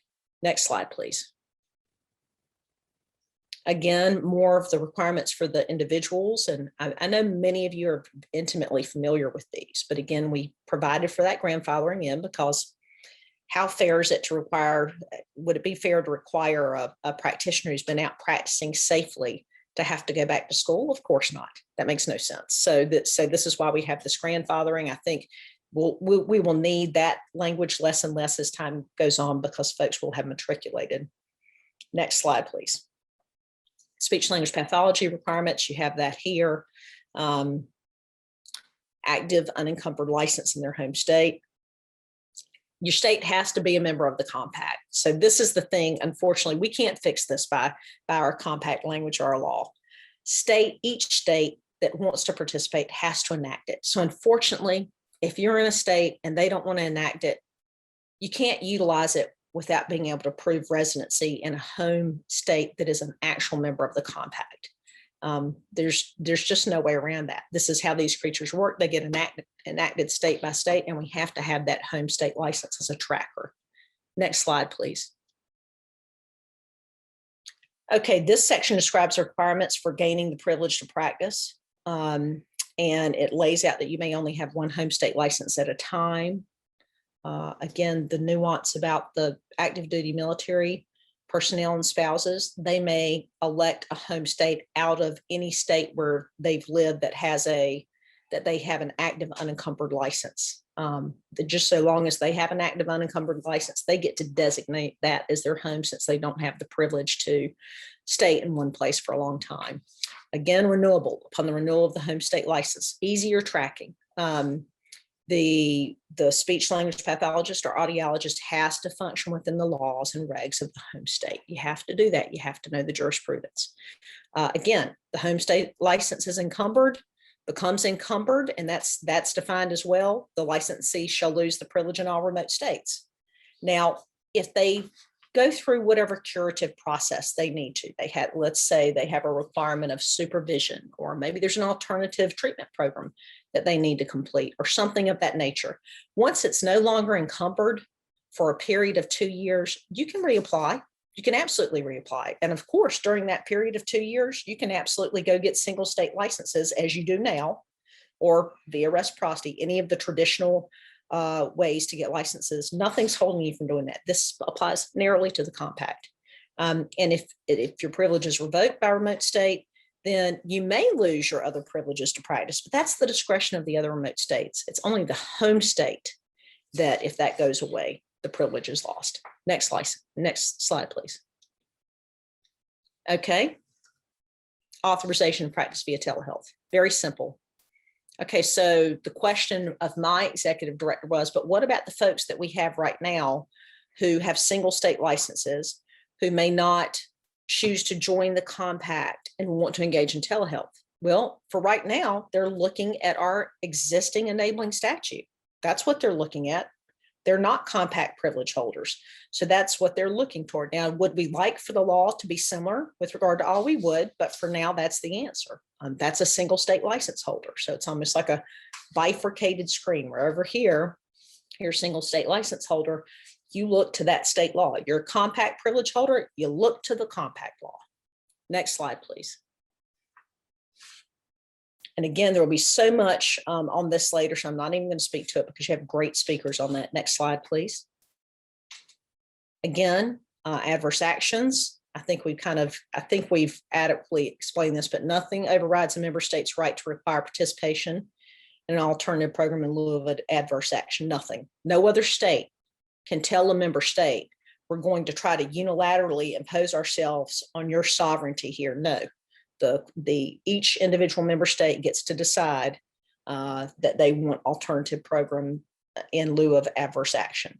Now, they're required to report that up in some manner, and there has been discussion and development in that area in the field of nursing because some states feel that they can't report some of that information up to the database, and that may be true because it may be confidential.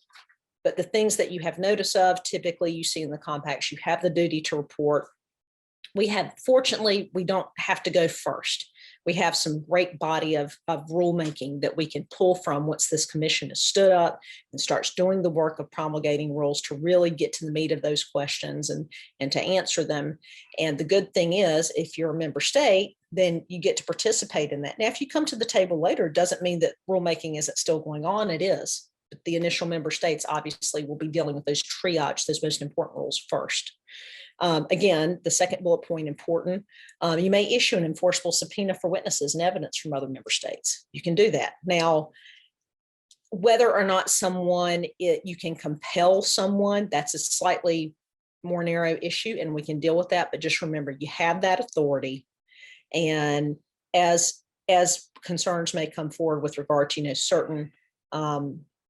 certain authorized persons, whether or not they can actually travel to go be present. Well, I think we all learned during COVID, there are ways to provide affidavits. There are all sorts of ways to work collectively and together. Some of the compacts even have annual conferences on how to conduct joint investigations, how best to move forward with that. So again, we have some good information to look to. Next slide, please.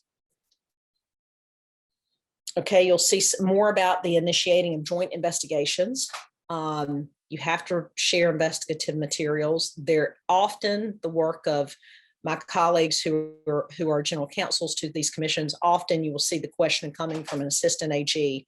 Well, I don't think our state allows us to feed this up to the database. Well, 9 times out of 10, it probably does. And that's because your state, that same state you're talking about, chose to enact this compact. And this compact, both compact, well-settled compact law and this compact state that any state law or reg to the contrary that specifically conflicts with this compact shall be superseded by the compact law and reg. Well, why is that? Because this law was voluntarily enacted by your state and it needs to be able to function and to be implemented and to be administered. And we can't have the public protection being harmed by unilateral actions of one of the member states, okay? Now, remember, not every one of your state laws is conflicting. We're only talking about a direct conflict. And if you have a state law that's different, but it's not conflicting, that's fine. We're only concerned about those that conflict. And fortunately, there hasn't really been any really intense argument on this point. And because nursing is such a large profession, I keep referring to it, but it's a large profession. So they have items of this nature coming up more often. And what you find is that they're typically worked out in the AG, maybe there's a legal opinion written, or maybe there's, maybe they need something of that nature. So it moves forward and it's fine. Now, if your state constitution has a conflicting provision, your state constitution supersedes the compact. But if it's a state law or reg, it doesn't supersede the compact. State constitution, it does supersede the compact. Okay, we'll also see here that, I'm sorry I'm getting in the weeds, but I see legislators on the call, so I want to sort of cover that aspect as well. Any member state, again, may take adverse action based on the factual findings of remote state. That broader prosecutorial net, since we have to collectively trust one another, not act unilaterally, make sure we're protecting, the public in the appropriate way. If a licensee changes their home state during an active investigation, I don't know how many of you have been through this, but I certainly have been through this multiple times, and it's always shocking to me how they're just running. If it's a bad actor, they're just running from the issue. If they change their home state during an active investigation by what is to become their former home state, that former home state needs to complete the investigation, because without completion of that investigation, we have a problem. We have a problem that there has been action in a home state that would create the potential for every remote state to revoke the privilege, because the home state license would be lost, and we have, harm to the public potentially. We need that investigation concluded. So in joining the compact, you're agreeing, all of you member states are agreeing collectively to say, we won't leave an investigation just, hanging, because now we're answerable to one another. Next slide, please. Okay, and I think we've pretty well covered this. Next slide. Data system. Okay, and everyone wants to know about the data system, and it doesn't exist yet. So I wish I could answer all of your questions. I would love to, but it has not been created. You haven't hired anyone and signed a contract, because only the commission can make those decisions. Only the commission. So the section is, it denotes the requirement of sharing license information, notwithstanding any other provision of state law to the contrary. Again, specifically conflicting state law. You submit a uniform data set to the coordinated database. Why? Because this is what protects the public. This is how we're now vetting these practitioners across the member states that have joined the compact. And why? Because we're authorized to do that, because your state voluntarily enacted this compact, which again is law and a contract. And we have mutual obligations under contracts. It allows for expedited sharing of this information. This is what I'm saying about the issue, to make sure that you want to do everything your counsel tells you to do, but have them communicate with the commission, with legal counsel for the commission if issues come up, because you have an affirmative duty to put this information. Adverse action information is available to all member states, not available to non-member states. There is potential that if your state allows that, you could share that, but with regard to the four corners of the compact, it's shareable amongst the member states, okay? Information that must be expunged from the records of the contributing state must also be expunged from the data system. That's fundamental fairness, due process. Okay, next slide, please. So the commission rules, and again, the commission, which is, as Andrew quite correctly said, is a governmental entity. It is not it's not a nonprofit. It's not a not-for-profit. It's not a board. It's a governmental entity, because it is made of the representatives duly chosen from each representative member state. It's body politics. So you come in together, you represent your collective states, you are governmental. The rules of the commission, by virtue of both well-settled compact and contract law, and also by the actual language in the enacted compact, say that the rules carry the force of law in all the member states. Again, the rules that are narrowly tailored to administer and implement the compact, not to touch other areas. A simple majority of member state legislatures, though, could veto a rule of the commission. There's a very specific process for it. Never been done in history. That has never been seen to be required in history, but it's in there because, we want to provide some sense of security and insurance for the states. The changes to the rules require a 30-day notice of proposed rulemaking, an opportunity for a public hearing if one is requested by 25 people or more, or by one organization that has 25 or more members, or by any government agency. So typically, I think almost always there's a public hearing. I don't know of any that don't just have the public hearing to provide that opportunity.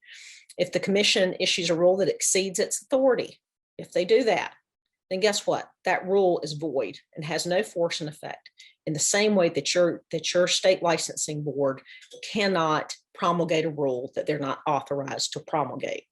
Next slide, please. Okay, oversight, dispute resolution, and enforcement. You always attempt to resolve disputes by picking up the phone. You know, you're having a compliance problem from a member state, pick up the phone first. That's what this coordination and cooperation is about. You pick up the phone. But if you can't resolve it, then that's why a commission exists, to have a compliance committee that can actually try to determine what's going on, give a reasonable opportunity for the curing of whatever the non-compliance issue is. Sometimes it just requires training. Sometimes a new state, maybe they weren't properly onboarded, or they don't fully understand, or there's some thing in their state law that they just need a little more clarity on. And typically it's resolved. But if it isn't resolved, then there are always rules in every commission that provide for mediation and binding alternative dispute resolution. So if needed, that can happen.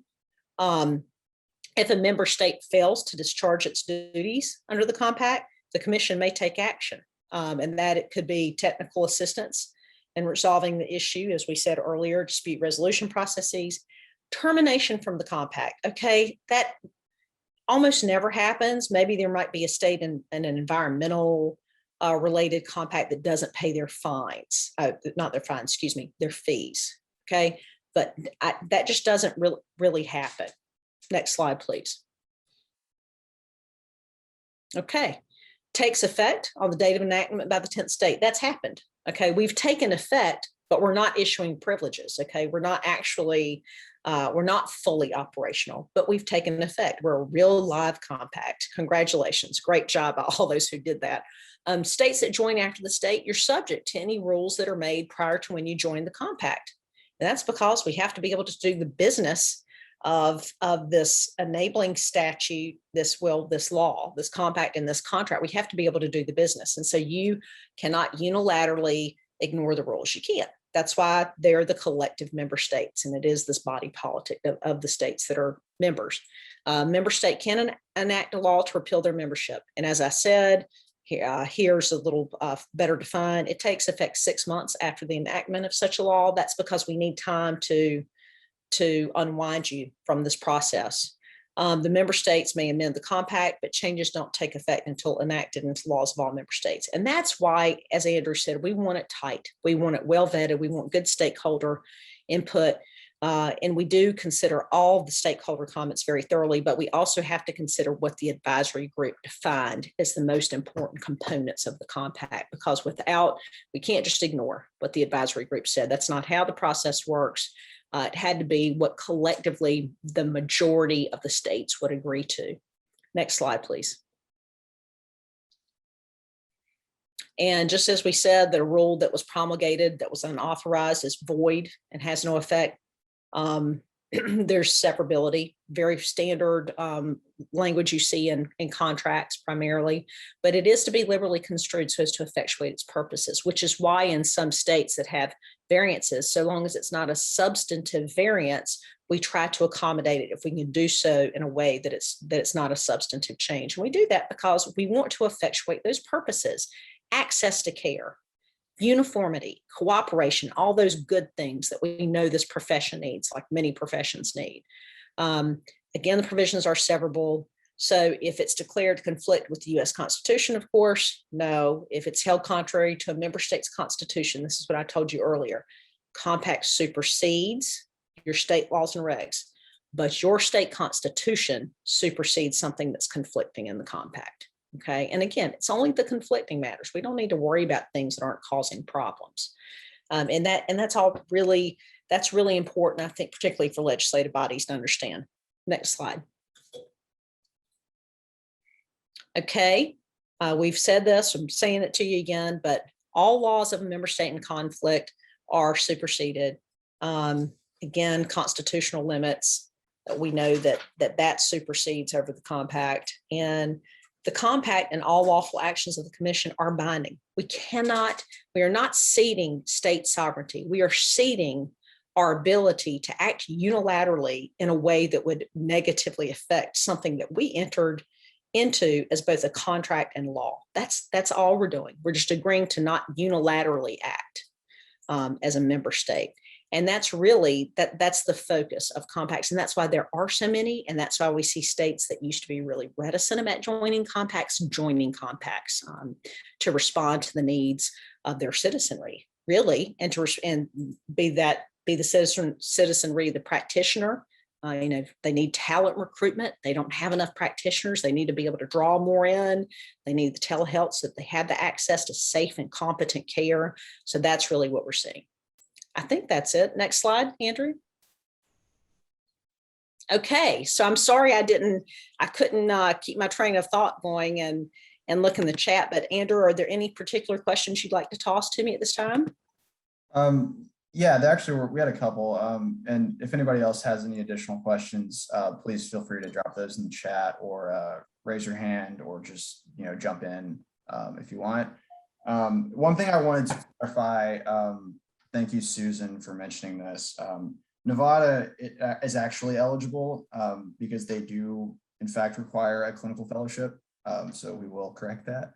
And then we had another question from Jerry about the concern that some boards have about revenue loss due to licensees opting to pursue a compact privilege in that state rather than a license. And as you mentioned, or maybe forgot to mention, but states are able to charge a fee for the compact. Nahali, I mean, we don't often see major issues with loss of revenue, do we?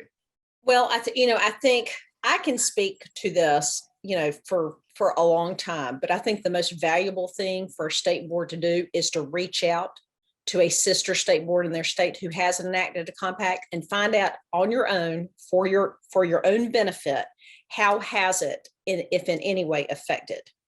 And what you will find is that, and this comes from really from nursing, PT, from all of them, you don't see that revenue loss that is scary. It's a scary, I understand that concern, but what you really see is you see just sort of a net neutral, because now you have some shared efficiencies. You are able to charge a fee, and all of them do. You're able to charge a fee for this. You're seeing far more people come into your state, and importantly, and this is the public protection aspect, because I understand money is a real thing, and we have to have money and revenue to protect the public, and I am aware of that. Of course, as general counsel, I will say, but we don't talk about money because our only duty is public protection. but you need it, I understand. But the important thing to remember is you are now going to have folks who may have been practicing in telehealth in your state and not telling you, and you had no idea they were, and now they can do it in an authorized manner and pay you a fee to do it through the compact. I hope that's helpful. Yeah, absolutely. And yeah, there's nothing stopping your state from charging exactly the same fee for a compact privilege as you charge for a license. That's perfectly acceptable, and we see that reasonably often with other compacts. I think Christina has her hand up. Yes, hi. I'm in Hawaii and we don't do the FBI fingerprinting right now. Do you know what either that would cost the board or the extra work on the board to add that into even our regular licensing? And then Sure. People that are already licensed, would they have to either do it on the renewal or get it done, or would they be grandfathered? Right. That's a great, pardon me, that's a great question. The commission determines most of that, but the answers that I can give you are that the individual practitioner bears the cost of getting that background check. I can't think of a single compact where the individual doesn't bear that cost.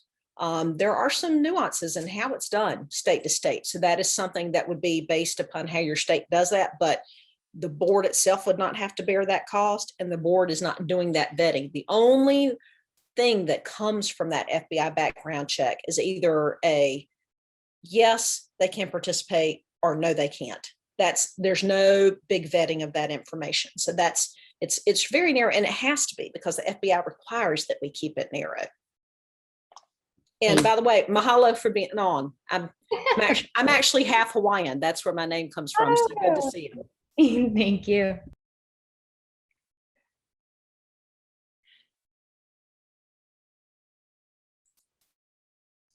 And then we have a question as well from Michael Kaplan. Nolly, can you read that? Sure. I might be misreading this. How are lawyers in the states that have passed the compact, is it supposed to say dealt with? Dealt, probably. Mm-hmm. Yeah, the deferred immunity language in the commission statement.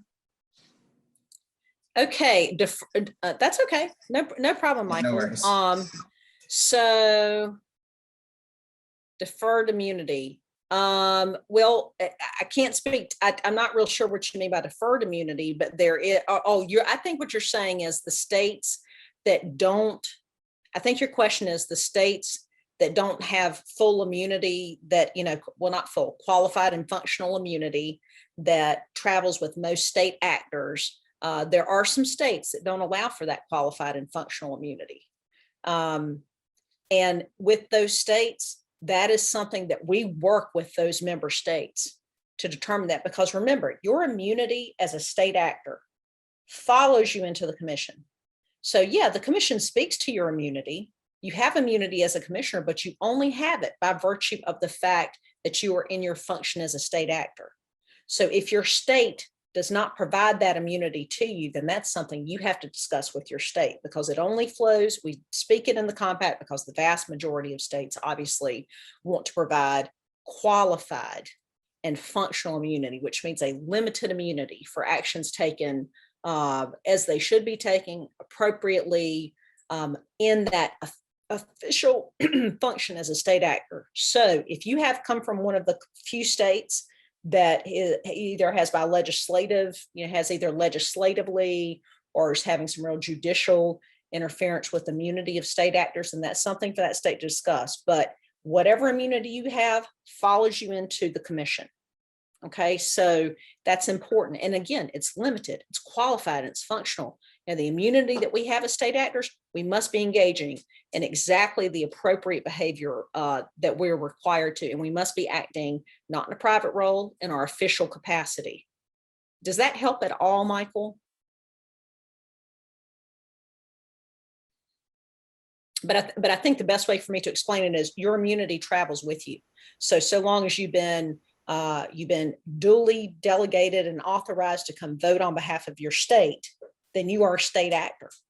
So what is provided to you as a state actor is there. Now, all commissions have insurance for their commissioners.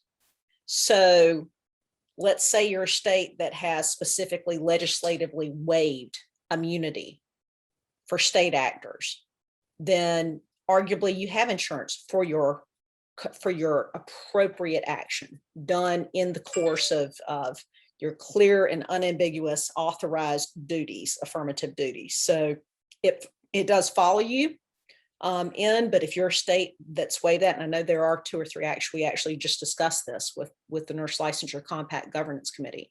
Vast majority, you have state actor immunity in a qualified and limited way. So it follows you directly in. Yes. Okay, thank you. I didn't know you were from New Mexico. Thank you. Yes, they have, and it's because immunity travels with you as a state actor, and your state specifically has prohibited any sort of immunity protection for state actors. So correct, it doesn't follow that commissioner into their work on the commission any, other than insurance coverage for appropriate protection. But yeah, that's what has had to happen. And that's, it's an unfortunate thing to deal with, because I do think that some immunity, qualified, functional, correct level of immunity can be very helpful, because what we don't want is we don't want those good state actors who are out there trying to do their jobs being deposed and going through rigorous litigation and unable to do their duties to protect the public as a state board. I mean, that concerns me, but I do understand. I mean, there are some states that feel differently about that, and certainly there's some judicial movement away from immunity. But by and large, the largest number of states do have this limited, qualified, and functional immunity. And that's a whole, I actually love speaking on this topic. I would love to, I can talk to you offline about it more, but I am seeing a message about New Mexico. I do think that the removal of that language would arguably be substantive. So I would want to confer with my colleagues who were more involved with other compacts have been passed in New Mexico. And I'm trying to think, Andrew, what has passed in New Mexico? I would have to look at the list. Nursing. So what I might do is reach out to Jim Puente, who's the director of nursing, and see how that potentially substantive change to the compact language, how that was handled in New Mexico. And it could be that nursing was enacted before this exclusion to state actor immunity. Yeah, but yes, this is something, and we are aware of that issue in New Mexico, and we want to talk about it more. We want to talk through that because, again, immunity is not this cloak of protection. It isn't. So we need to make sure that there's some understanding that immunity should only exist for those who are acting correctly, appropriately, in a limited manner. So that's something maybe Andrew, Dan, maybe we can reach out directly to your folks. Certainly. Thank you, Michael, for that. Thank you, Michael. Great question. Yeah, that's definitely an important issue. And we want to get that figured out. So we have a question from Representative Levitt, but I'm not entirely sure that I understand this question. Representative, would you be able to chime in here and maybe rephrase that? Sure, and thank you all, and good afternoon. I am great to see you all. We're working. I dropped this bill to do the compact last session, and for a variety of different reasons, including being entirely virtual, we didn't address it. But I'm hoping that we'll address it this upcoming session in 22.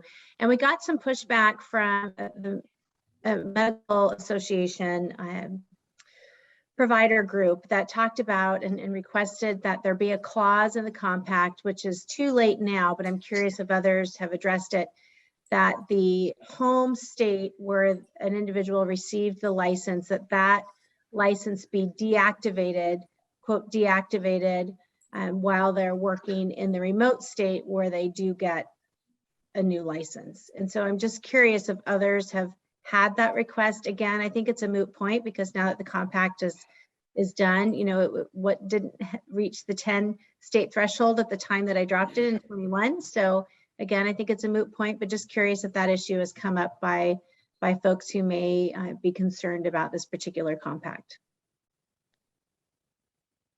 Do you want me to take that one, Andrew? Yeah, I mean, if you want. Yeah, I'm because I'm juggling a few of the compacts, I may need my colleagues to chime in here, but that has been an issue, I think. One other, I believe. I will tell you that we have actually made quite a few non-substantive changes to make sure that we are addressing and accommodating the AMA concerns. They're important. That's important to us. That's the work we do. And so for that reason, in the other states where that was an issue, typically our sponsoring legislative body would have, we even convened a joint call one time, and basically our sponsor said, okay, so you had these 11 concerns, they responded to 8 of them. So can we just can we just determine that this was a pretty good in-between point? So that's sort of how we responded to them. The deactivation of the home state license, the problem for that, and I'm just kind of thinking outside the box, and feel free to chime in here, Andrew, but the problem with that is when they're practicing with the remote state, we have to have the home state active to track. That's how we do the continuing ed. That's how we do, that punches your ticket to get in. That's how we do renewal. And we just simply won't know where anyone else is. Now, understand, we all know we've all moved at some point. There's a period of time that you might have a little overlap of utilities over here or internet over here. and utilities or internet over there. And what we don't want to do is to unintentionally, and I'm certain AMA would have no intention of this, but unintentionally harm the patient, the client, by virtue of the fact that that person, this drops and this hasn't been fully activated yet. And then, oh my gosh, they can't provide that continuity of care. So that's something we have a duty to guard against. So that's just one of those things that we didn't feel like we could give, I believe. And if I'm incorrect, feel free to jump in, but that's my recollection. But it's something we're always willing to talk, and we do frequently. And Holly, I would mention this is one of the changes that the AMA and the ENTs have requested, and we did agree to it. There you go. We did agree to it. And I thought we agreed to about 8 out of 11. So I just didn't realize we had actually given, I was a little concerned about that one, but I think if I'm not mistaken, Susan, the compact actually speaks to the process and an actual period of time for that. So I believe that section actually speaks to the time period, kind of like, Yeah, I mean, this is the section 4 about the compact privilege that talks about when a person is moving from a member state to a non-member state and converting the licenses, deactivating privileges. And there is a set period of time, correct, Susan, I believe. I don't have it here in front of me that full section. So we might have something. And if we don't have a set period of time, that certainly would be on the triage of rules for the commission to promulgate. Thank you, Susan. Thank you all. Well Appreciate stated it. both. Thank you, Representative. Great. And then regarding the immunity question, I wanted to mention there is one subsection. It's subsection section 8. Section 8F1, sorry, it says the members, officers, executive director, employees, and representatives of the commission shall be immune from suit and liability, either personally or in their official capacity, for any claim or damage to or loss of property or personal injury or other civil liability caused by or arising out of any actual or alleged act or omission that occurred, blah, blah, blah, within the scope of commission employment duties or responsibilities. And that's, I believe, in addition to the liability that you hold as a. So, yeah. And so when we were talking, exactly, Andrew. So when we were discussing that you have insurance coverage, like D&O coverage, the compact does that again, because your immunity flows from your representation as a state actor. Then that, that state actor immunity being in question in this way is a problem for the states who have chosen to do this. But you do have a cloak of immunity with regard to insurance. Arguably, as a commissioner, the only thing I want to be clear about, because I want to be intellectually honest with everyone here, is that your immunity that you receive as a state actor is by virtue of your representation of your state. So if your state has specifically excluded immunity from you, then yes, that is something to discuss. Insurance coverage, much like in you could have insurance coverage. So that is why I think most of the commissions actually get insurance coverage, and just to recruit and retain talent. I mean, talent recruitment and retention.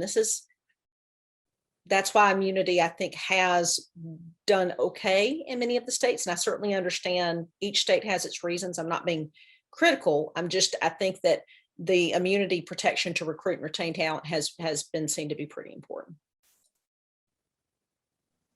Well stated. All right. Well, are there any additional questions for Nahali here? This has been a great discussion. This is what we're here for. Thank you very much. High level questions. Always love talking to your group. Thank you. Thank you, Nahali. Well, if there are no other questions, we can move on to our next panelist. But first, I would like to take a short break. Let everybody, go to the bathroom, do whatever you need to do, get a drink. So let's meet back at, let's call it 3:11 Eastern. Everybody take 5, and we'll see everyone in just a moment. All right, welcome back, everyone. I guess we're ready to get started once more. And now we will move into the portion of the program where we'll get to hear from some of our stakeholders on the important issue of interstate portability for audiologists and SLPs.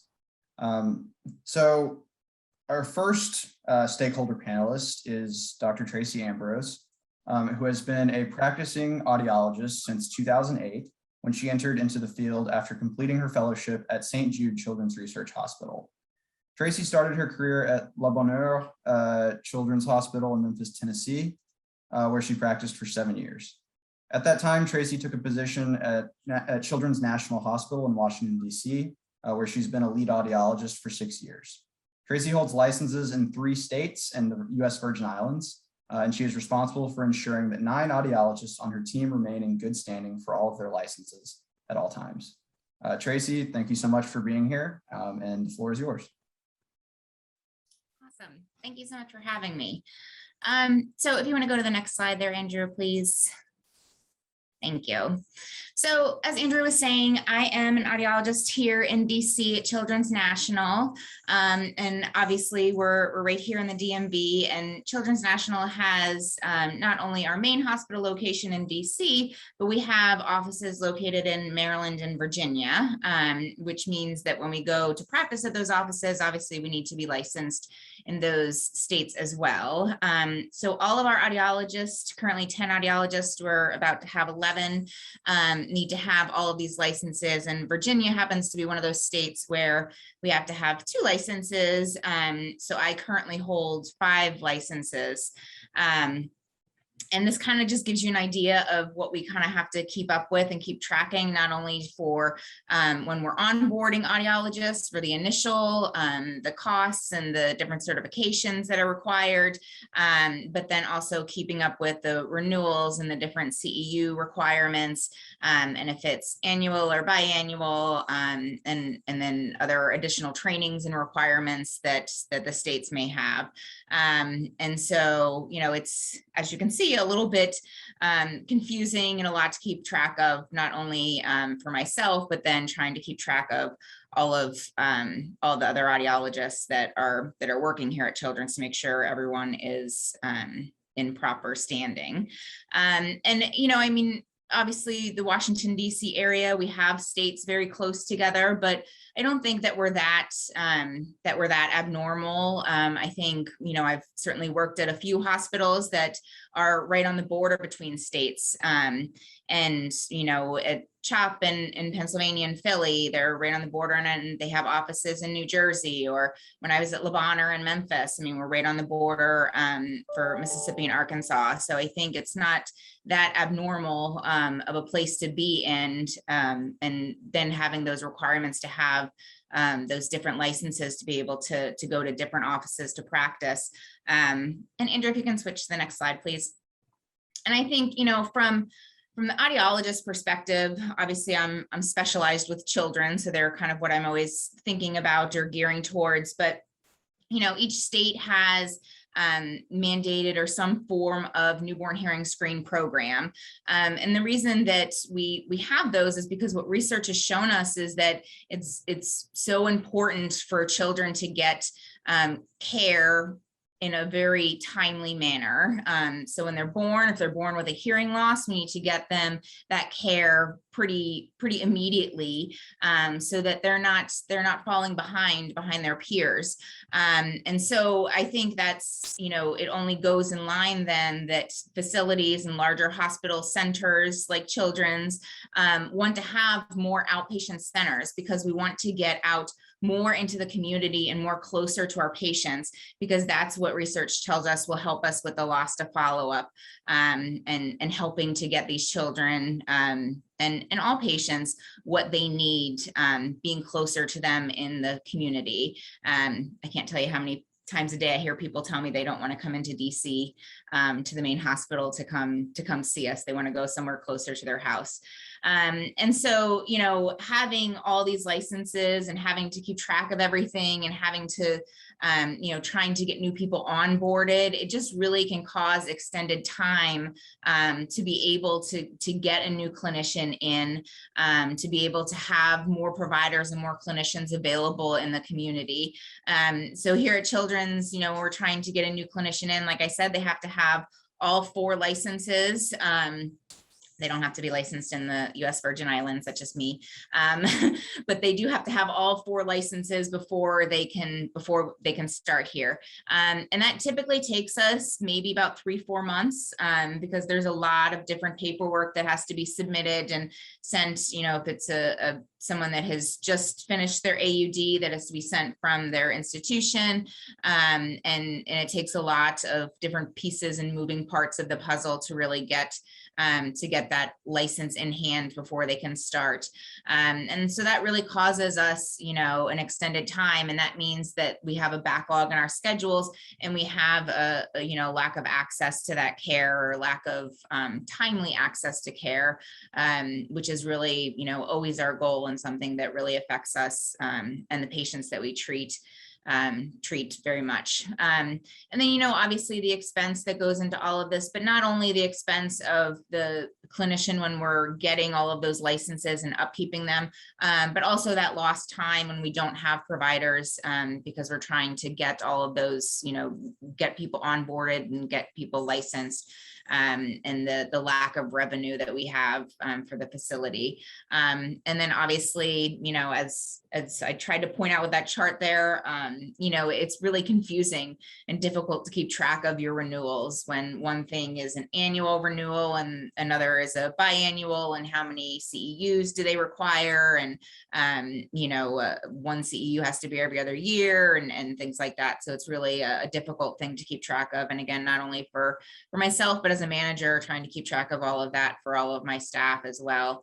And I think a lot of them, we have a lot of duplicate efforts that are happening in states right next to each other. So, I was fingerprinted in DC, and then to get my my Maryland license, I was also fingerprinted in Maryland. And so it was just really a duplicate of efforts that seems pretty wasteful to me, a waste of resources. In a facility or a population of patients that we tend to see, they don't have a lot of options. They can't drive, often transportation is an issue. And so they can't, go to a different clinician that's, a half hour away, or, there are limited places that will accept their type of insurance. And so we really need to be able to have clinicians and providers that have those extended capabilities, so that we're able to really hit and treat all of our patients, but certainly those that have limited resources for themselves, so that that they can also get the care that they need in a vulnerable population. And that's all I have. If you want to go to my last slide, if anyone, I put my email on there, if anyone wants to reach out to me with any questions or concerns, I'm happy to always talk. And I'd be happy to take any questions. Thanks so much, Tracy, for that excellent perspective. Obviously, most of the program so far has been from the perspective of a legislator or regulator. So it's great to hear from someone who's really involved on the ground and facing these issues. So do we have any questions for Dr. Ambrose? Feel free to use the chat, or just pop your mic on.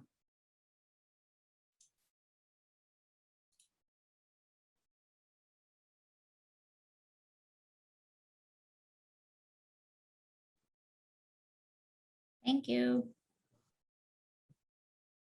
Thank you so much for joining us. That's a fairly convincing long pause, so don't think there are any questions, but we really appreciate you being with us here today. So now we get to hear from another practitioner's perspective, who has a bit of a unique take on interstate licensure portability challenges. So Leslie Edwards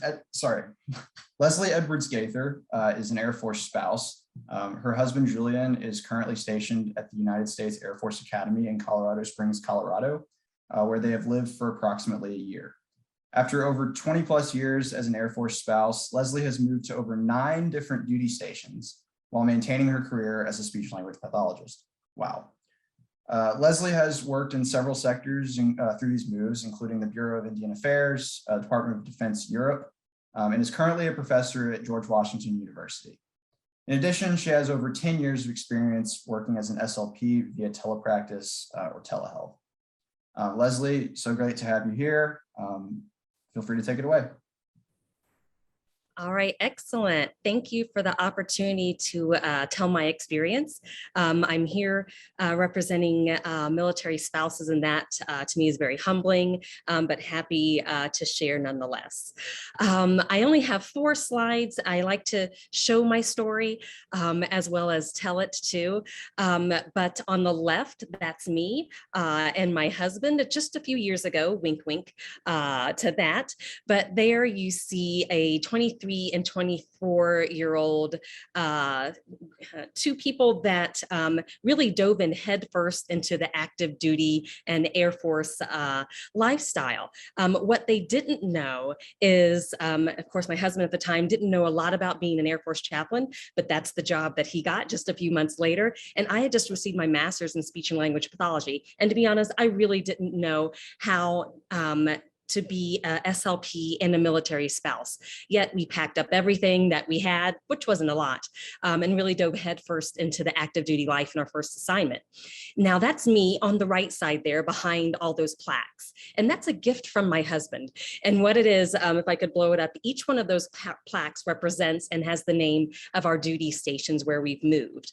From our first in South Dakota, then Texas, Ramstein, Germany. Then we had Wright-Patterson, Ohio, Nellis Air Force Base, Nevada, Maxwell Air Force Base in Alabama, the Pentagon, Andrews, and then Andrews in Maryland. I'm missing one. Oh, Fort McNair in DC, and then where we are now, the Air Force Academy. We've had the pleasure of being stationed in all of these locations. How does that roll up to a speech pathologist and licensure? Well, next slide.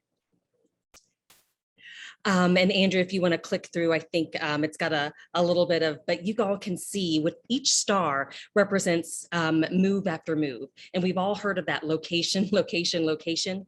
But for me, it was location license, location license, location license.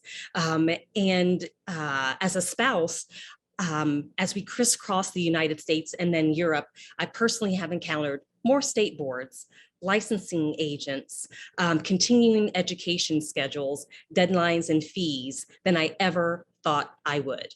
And while this map demonstrates our moves, the next slide illustrates my licensure journey. Oh, one more move or 2. All right. Yes, I admit it. I have spreadsheets and always have, helping me track my licensure, my renewal cycles, which varied. Sometimes it's my birthday, sometimes it's a random month, sometimes it's the end of the year, my continuing education requirements, and of course the cost. You know, it's something that I did on my own, and I thought that it was just what everybody had to do. You know, of course, for my professional well-being, but quite frankly, for the protection of my clients too. If you notice, the first few assignments, I held 1 or 2 licenses concurrently, and then suddenly I started holding 2 or 3 more. Some of you might guess why. Well, when telehealth and telepractice services opened up, I really jumped at the chance and began providing services with a startup in around 2010. Wow, I thought I can live in one place and practice in another. Telehealth and telepractice is built for a military spouse, right? Well, while that is true, it also became a fact that these companies and the states, I would have to hold more than 1 state license concurrently in the telehealth and telepractice field. So, and I held as many as 3 at one time. However, I knew a military spouse that worked for a telehealth company that held over 10, and yes, 10 state licenses concurrently. And this was a military spouse. And that became acceptable to us. Next slide, please. Yep. Well, now I'm at the point in my career, especially on the right side, where I mentor wide-eyed and optimistic SLPs like I was there on the left. And as the military speech pathology and audiology group is over 800 strong. Once again, these are just military spouses that are audiologists and speech language pathologists, over 800. Licensure is almost a daily topic with us. And many, especially newcomers or students in our group, will reach out to advice within our group before they reach out to state associations. And lately, these spouses are very interested in the compact. There was just a message posted yesterday about it and wanting to know where things were. They have a vested interest in it. And you are helping to make this convoluted process and journey that I've had, hopefully ancient history for those newcomers.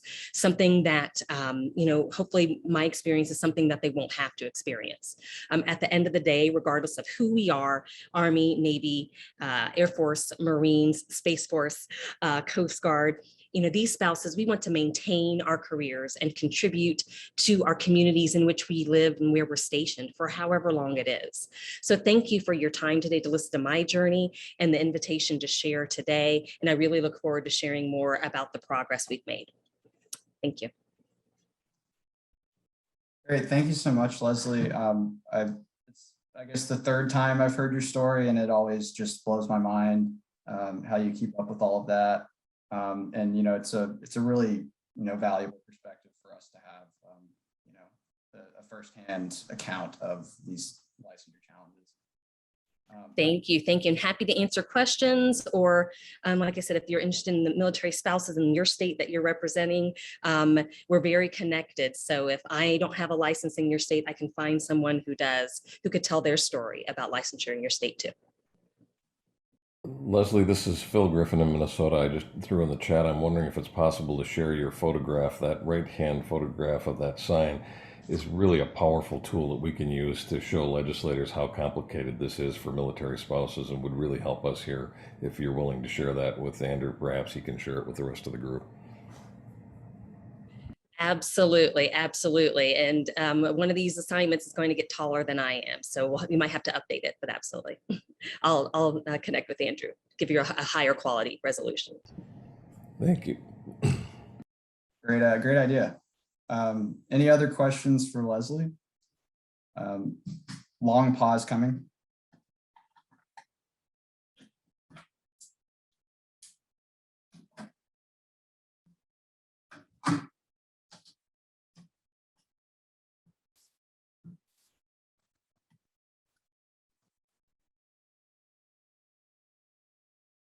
All right, that's a convincing long pause. Doesn't look like there's any other questions, but thank you so much, Leslie, as always. We really appreciate you, and your perspective is incredibly important on this. And so now moving on to a sort of different perspective on military families and these licensure compacts. We are lucky to be joined by Marcus Beauregard, who is the director of the Defense State Liaison Office at the U.S. Department of Defense, where he leads a team to conduct planning, analysis, research, and education for state governments in addressing the department's priority issues affecting service members and their families.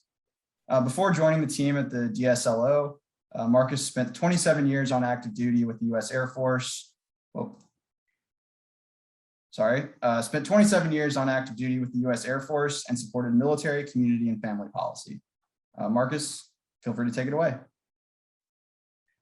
Thanks very much, Andrew. And thank you all for letting me participate in today's event. I think Leslie spoke very, very eloquently about the issues that we see military spouses have with licensure in all licensed professions. And we see the idea of a compact as being an enormous tool to create that level of reciprocity that I think can assist military spouses sustain a career. And as Leslie said, it's mind-boggling how she's been able to maintain her career with such a schedule of movement.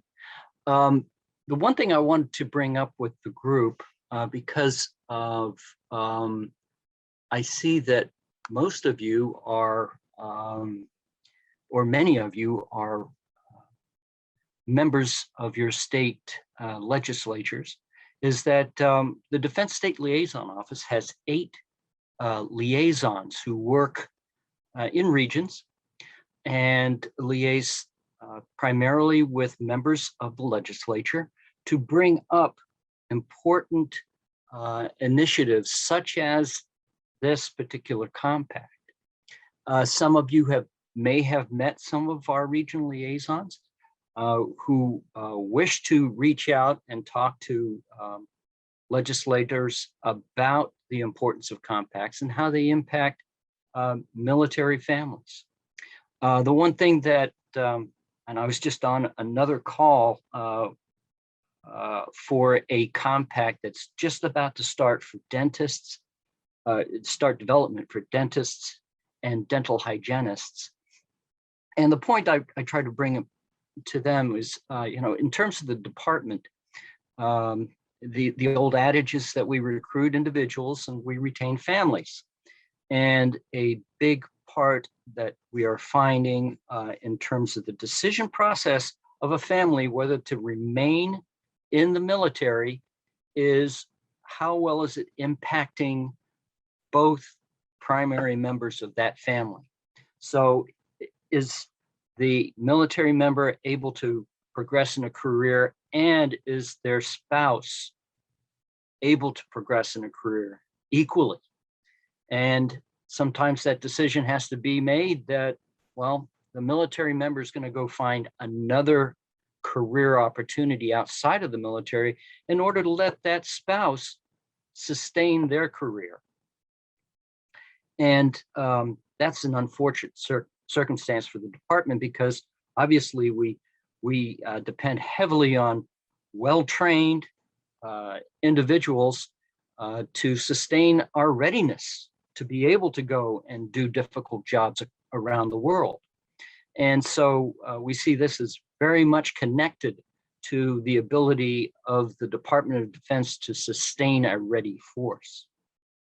And so, and I know that that's sort of the big picture kind of stuff, but it really comes back down to what Leslie was talking about, that individual issue, that individual being able to maintain a career, a successful and productive career over a 20-year span. And we really appreciate the Audiology Speech Language Pathology Compact, because it basically established the language that we're using in all subsequent compacts, or recommending, and those advisory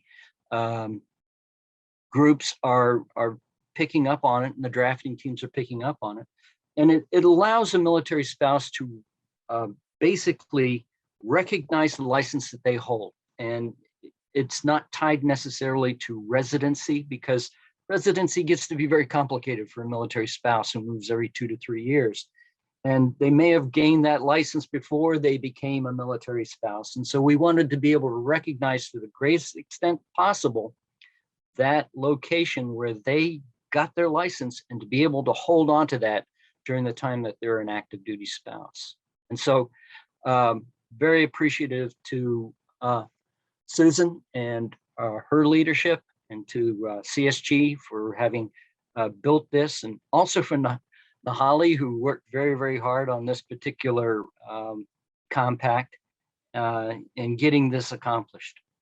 And we look forward to supporting all the legislators out there if they want to proceed forward with a compact to make it happen. So thank you.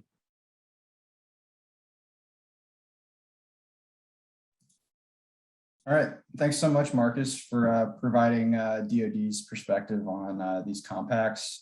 We, of course, at CSG really value our partnership with Defense on these compacts. Your support on the ones that are currently under development is greatly appreciated. And as we've said over and over, I mean, these documents are for all practitioners, but their benefits for military spouses are especially profound, and we really value that contribution. So what questions do we have for Marcus? Andrew, this is Phil Griffin again in Minnesota. Marcus, how do we get a hold of the liaison for our local area and identify them? Because I think that would be a very helpful thing for us in pushing legislation here in Minnesota. Absolutely, absolutely. What I can do, I can work with Andrew to get your contact information, and I'll send you the contact information of our regional liaison. For Minnesota, it's Martin Dempsey. He lives in Kansas, but he welcomed the opportunity to work with you. Thank you. All right. Yeah, we can get you that information for sure. Any other questions for Marcus here?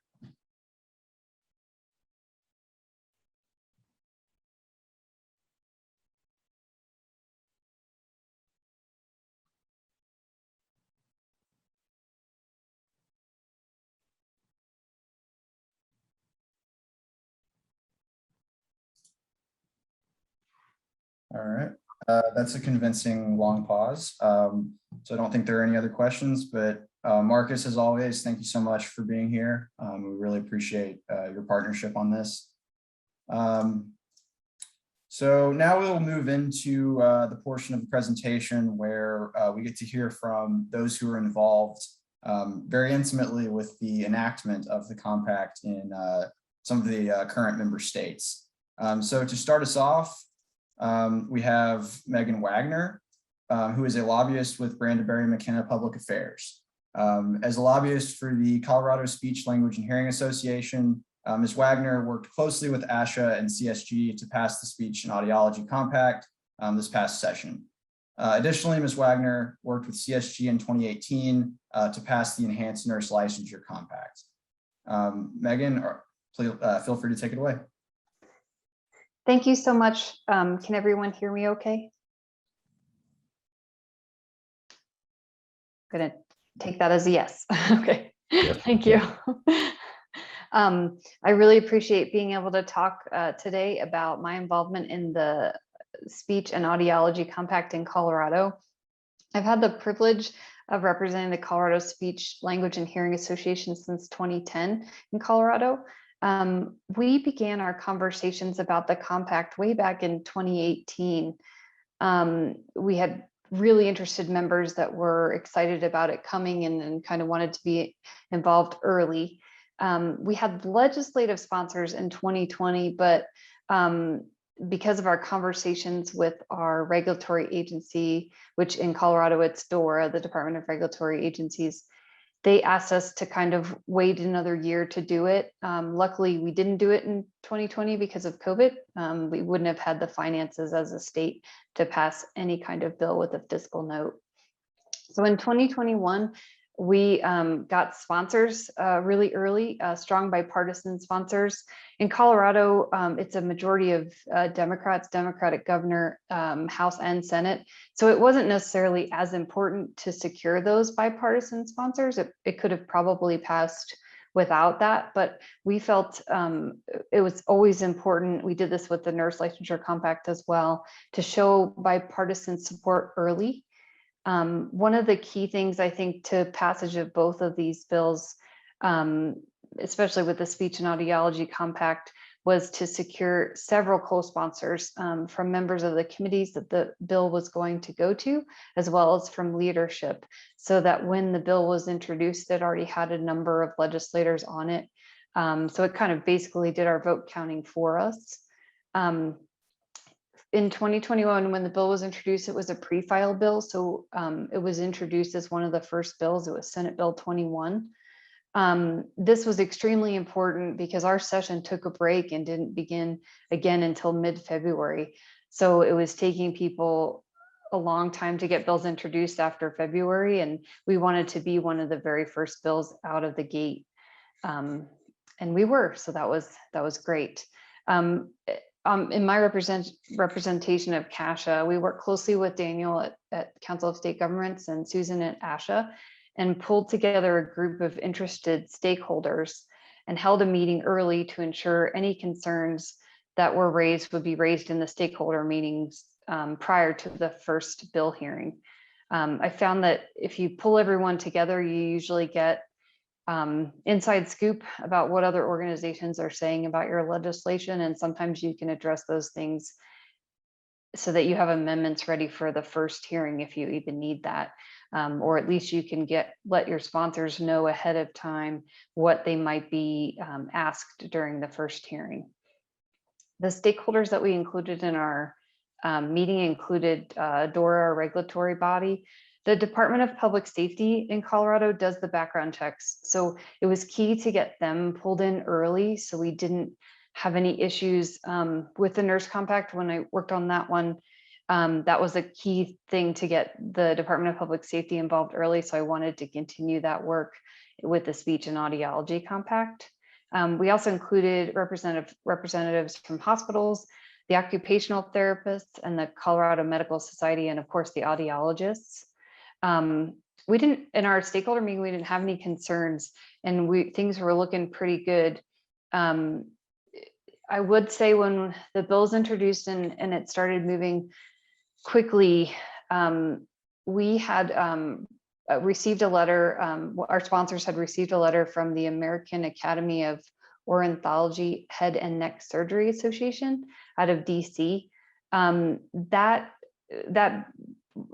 The concerns about the bill were mentioned earlier in the call from other people that have participated, but we had a document from ASHA that provided excellent information, kind of providing the responses to the concerns raised in that letter.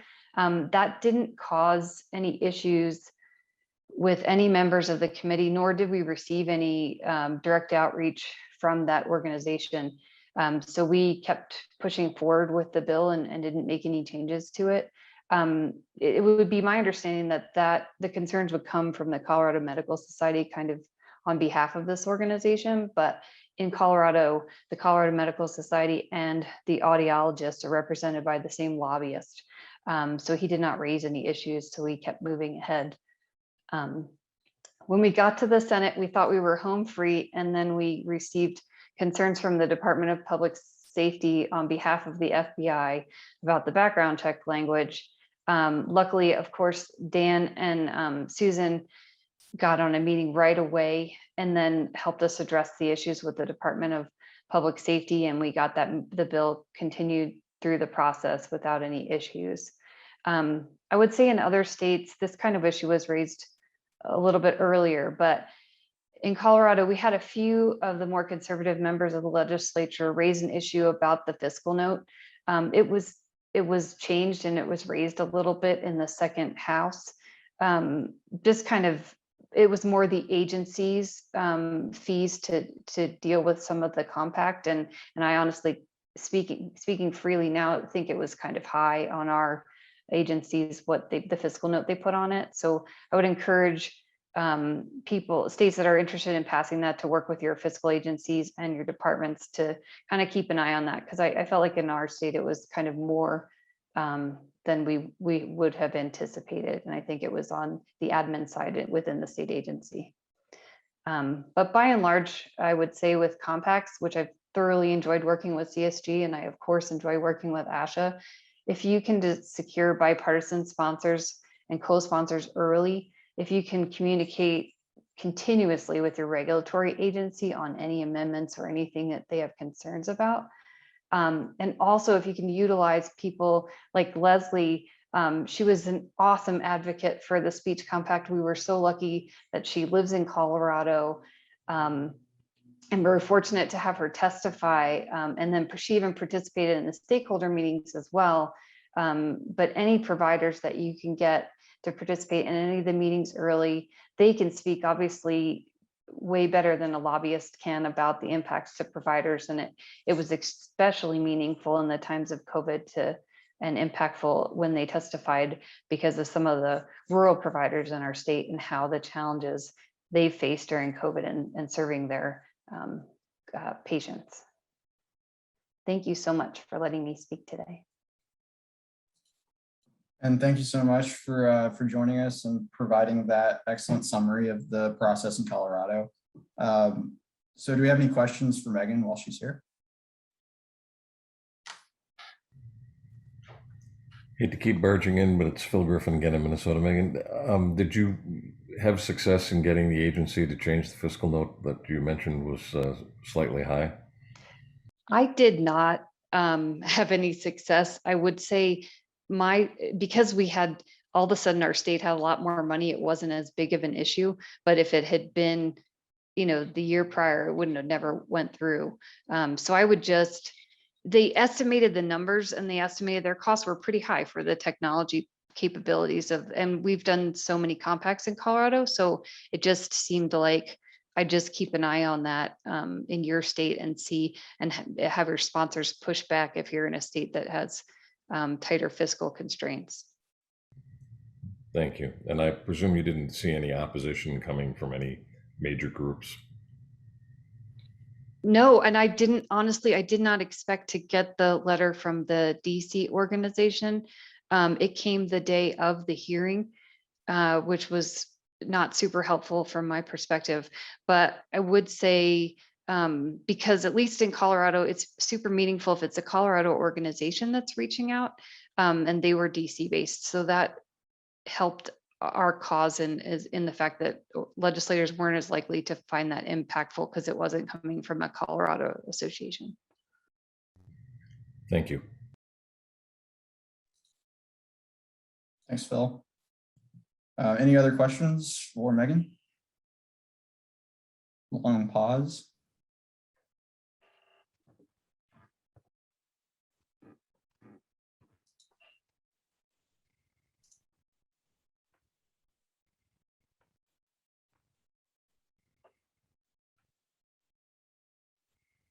All right, I'm convinced. Well, thank you so much, Megan, for joining us and for that great presentation. And now I will share my screen once more.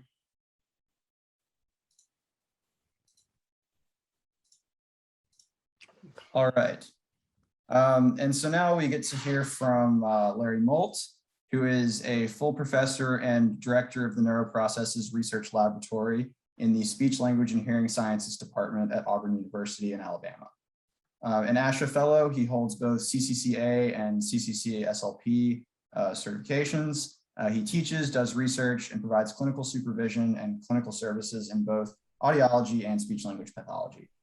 Relative to his presentation here today, Larry comes to us as chair of the Alabama Board of Examiners for Speech Pathology and Audiology, secretary and a former president of the National Council of State Boards of Examiners for Speech Pathology and Audiology, NCSB, and a former president of the Speech and Hearing Association of Alabama, and a former member of ASHA's Government Affairs and Public Policy Board. Larry, thanks so much for being here. The floor is yours. All right, thank you so much. I'm not seeing me on the screen, but I think everything's okay. Are you hearing me okay, Andrew? Sounds great. Okay, all right. Well, let me go ahead and go forward. So I'm going to take you through, if you'll go to the first slide, thank you, kind of what we went through, because I think it might have some helpful information for some of the other states. So we had been working on the ASLP Interstate Compact right from its very beginning. We were fortunate that one of our former board chairs of our state licensure board had served on the original committee that wrote the ASLP-IC. And our board was very active when their first draft came out in terms of responding to it. Things really picked up right after that final version of the bill came out during the summer of 2019. We were aided greatly by our governor, Governor Kay Ivey, coming out in September of 2019, saying that she fully supported that we pass a bunch of interstate compacts. And so that was a great message to the different professions and also to our state legislature. In October, one of the things that really helped us out, so 5 members of our state licensure board went to the National Council of State Boards of Examiners conference, which was in San Antonio that year. We had been mostly on the fence about, well, was this going to be a good thing or was this going to be a bad thing? And going to that conference, and there were a bunch of great presentations about the ASLP-IC, and that kind of lit a fire under our board about, yeah, I think this is something we want to pursue. And so we began going through the model bill step by step, trying to come up with all of the questions, all of the concerns. And so that was going on during the fall. I had an opportunity to speak to our state major professional association, which is SHAW, the Speech and Hearing Association of Alabama. And got to speak to their board of directors about the ASLP-IC, try to deal with their questions and what it would do and how it would benefit, but also some of the concerns. And they seemed very favorable, and they made a motion to vote on whether or not they would support it at their spring meeting, which was also at their convention too. So having the support of our major professional group was going to be helpful. I had one other great thing happen during December. I got to go to the Council of State Governments Summit of the States meeting, and that was a day-long session all about the total history of interstate compacts and a bunch of detailed information, even more than we had before, on the ASLP-IC. And I was able to take that information back to our board, which was, again, further help in going, I think this is something that we would like to do. Next slide, Andrew.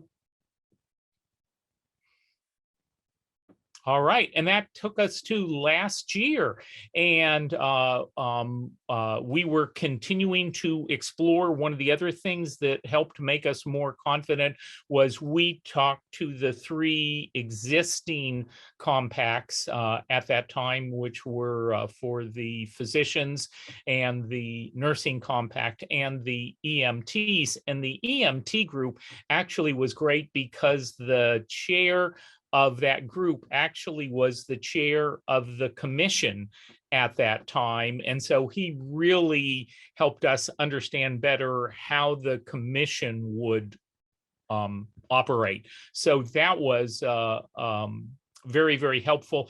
And at that point, our state licensure board was pretty much fully in support. That was also the time where our state speech language hearing association had their spring convention. I went back to their board and they took their vote, and the board voted fully to support the ASLP-IC in our state, and actually turned it over to the state advocacy committee, and that gave us a swing at using their first ever lobbyist, just like Megan, to help us get the bill passed. And so that committee met there at the convention, we laid out a beautiful plan for how we would get this passed. So we would spend 2020 building support from all of the various stakeholders. So all of the different speech pathology and audiology groups and the health, medical, insurance groups, the State Department of Education, school districts, and things like that, so that when we went to get a bill going, we would have a great deal of support. So we had planned that the second night of the convention, and I'm sitting in a session the next day, and Susan, I'm not sure if it was a email or a text, but I get a note from Susan saying, Larry, there's a bill in your state legislature for the ASLP-IC, which was a complete shock to us. We had no idea that was coming at all. And in fact, our plan was to build support and get it going in 2021. So we checked into it. And it turned out that that we can thank, I guess, Marcus for that. So we are a state that has a whole lot of Department of Defense connections, installations, and things like that.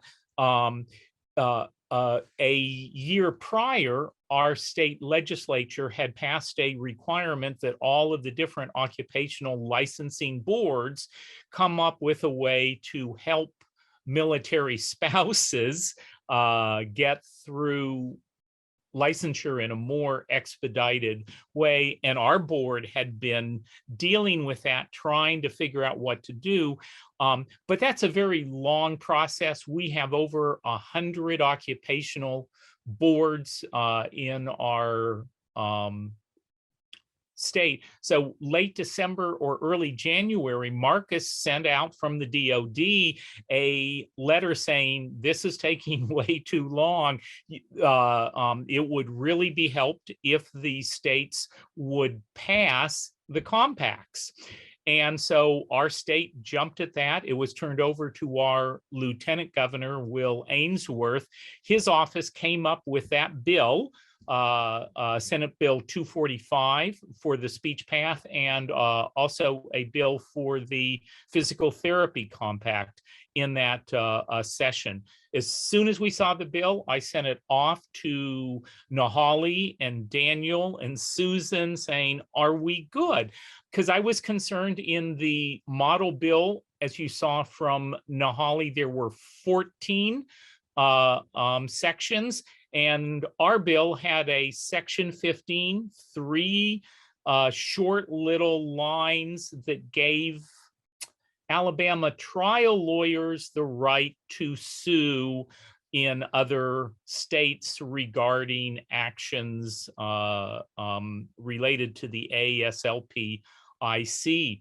And the second they saw that, they basically said, that's a poison pill. You cannot be part of the compact with that. So we immediately launched into trying to get that changed in the bill. The sponsor of the bill was a trial lawyer. He said that he put in section 15 at the request of the Trial Lawyers Association because they were afraid they were going to be shut out of the process, and he was not interested in changing it whatsoever. And so we were trying to figure out what to do. It was pointless to get a bill passed that would not let us be part of the commission. This, I don't think that I've ever said it before, but thank God for COVID. And I mean that only in the sense that it pretty much shut down our session. They took a long break. And when they came back, they decided that they would pass no other bills other than bills related to the pandemic. And so that bill with the poison pill in it died made during that session. In the fall, late summer and fall, we began working with the Lieutenant Governor's staff to get a new ASLP-IC bill for the 2021 session, and made sure they were very aware of the problems, which they were, and they promised us they would make sure that that problematic section would be removed. And I think that was the best thing that we had happen, was the support from the Lieutenant Governor, not only for our bill, but if you go to the next slide, Andrew, not only was a bill filed for us, but there was also a bill filed for the physical therapy interstate compact and for the psychology interstate compact. And the Lieutenant Governor said, these bills are fast tracked. We want to get them going. And again, thank you, Marcus, for the DOD, because that's, I think, what really got us going with that. We had a wonderful sponsor out of Birmingham, Senator Linda Coleman Madison, and she worked nicely with us. Shaw, our state speech and hearing association, every time the bill was going to a new committee, they would send out a blast to all their members saying, here are the emails for the different members of that committee. Please write them. Here's what you need to say about how you support and how important this bill is. And we got tremendous support from our state association members. I didn't mention it, but when we first presented the information at the state convention in 2020, we had about 400 members there. And when we told them about it and we said, how many of you support this? Over 2/3 put their hands up.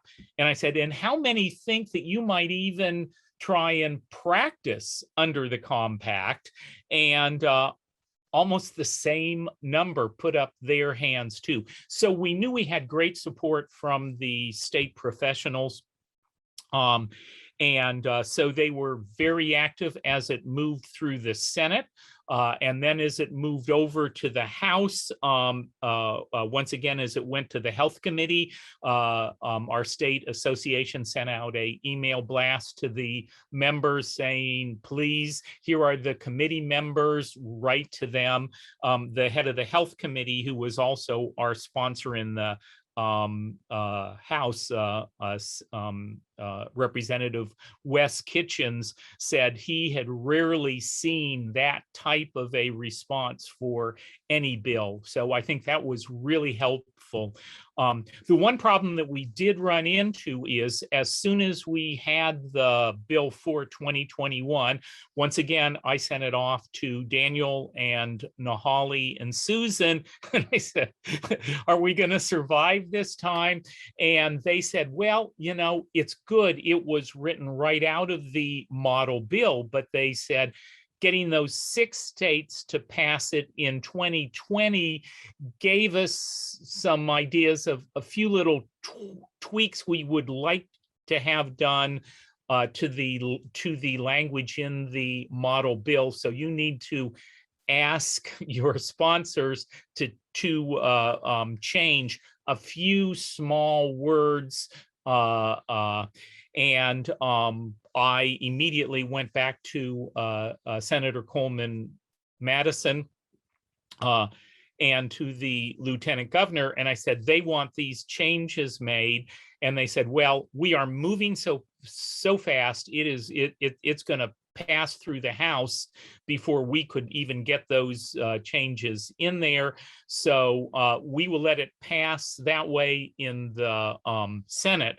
And then when it goes to the House, we will get those changes in there, which they did. So when the House passed it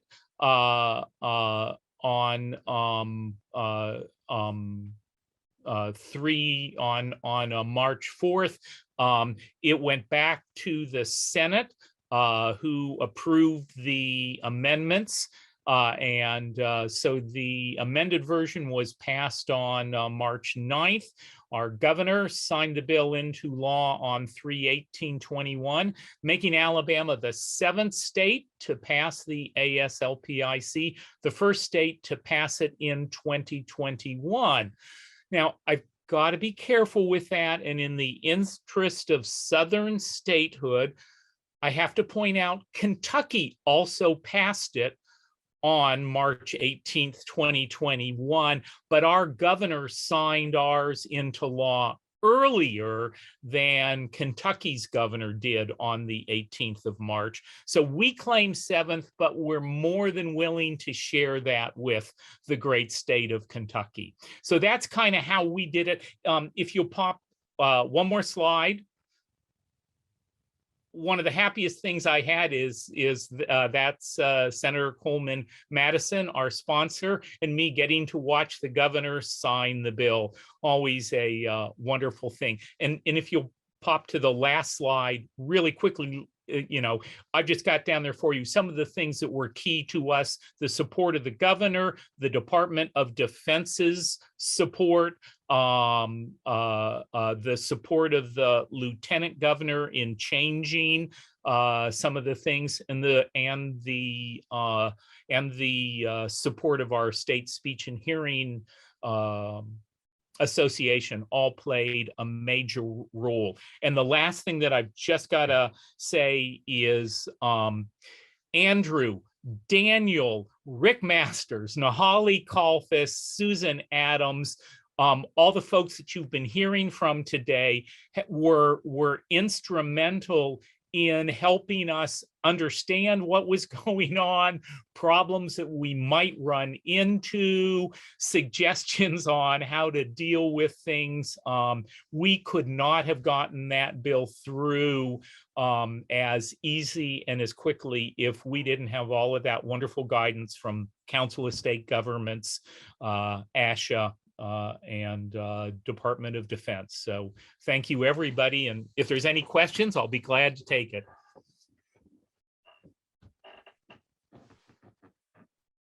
Great. Thanks so much, Larry, for that excellent summary of your experience carrying this legislation.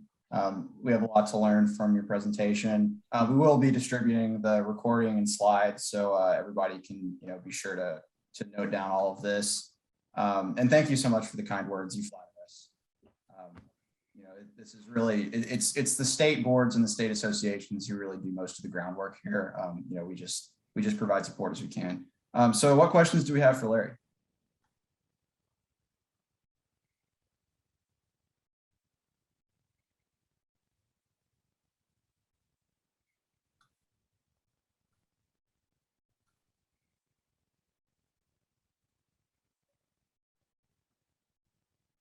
Larry's just got one statement to Phil Griffin.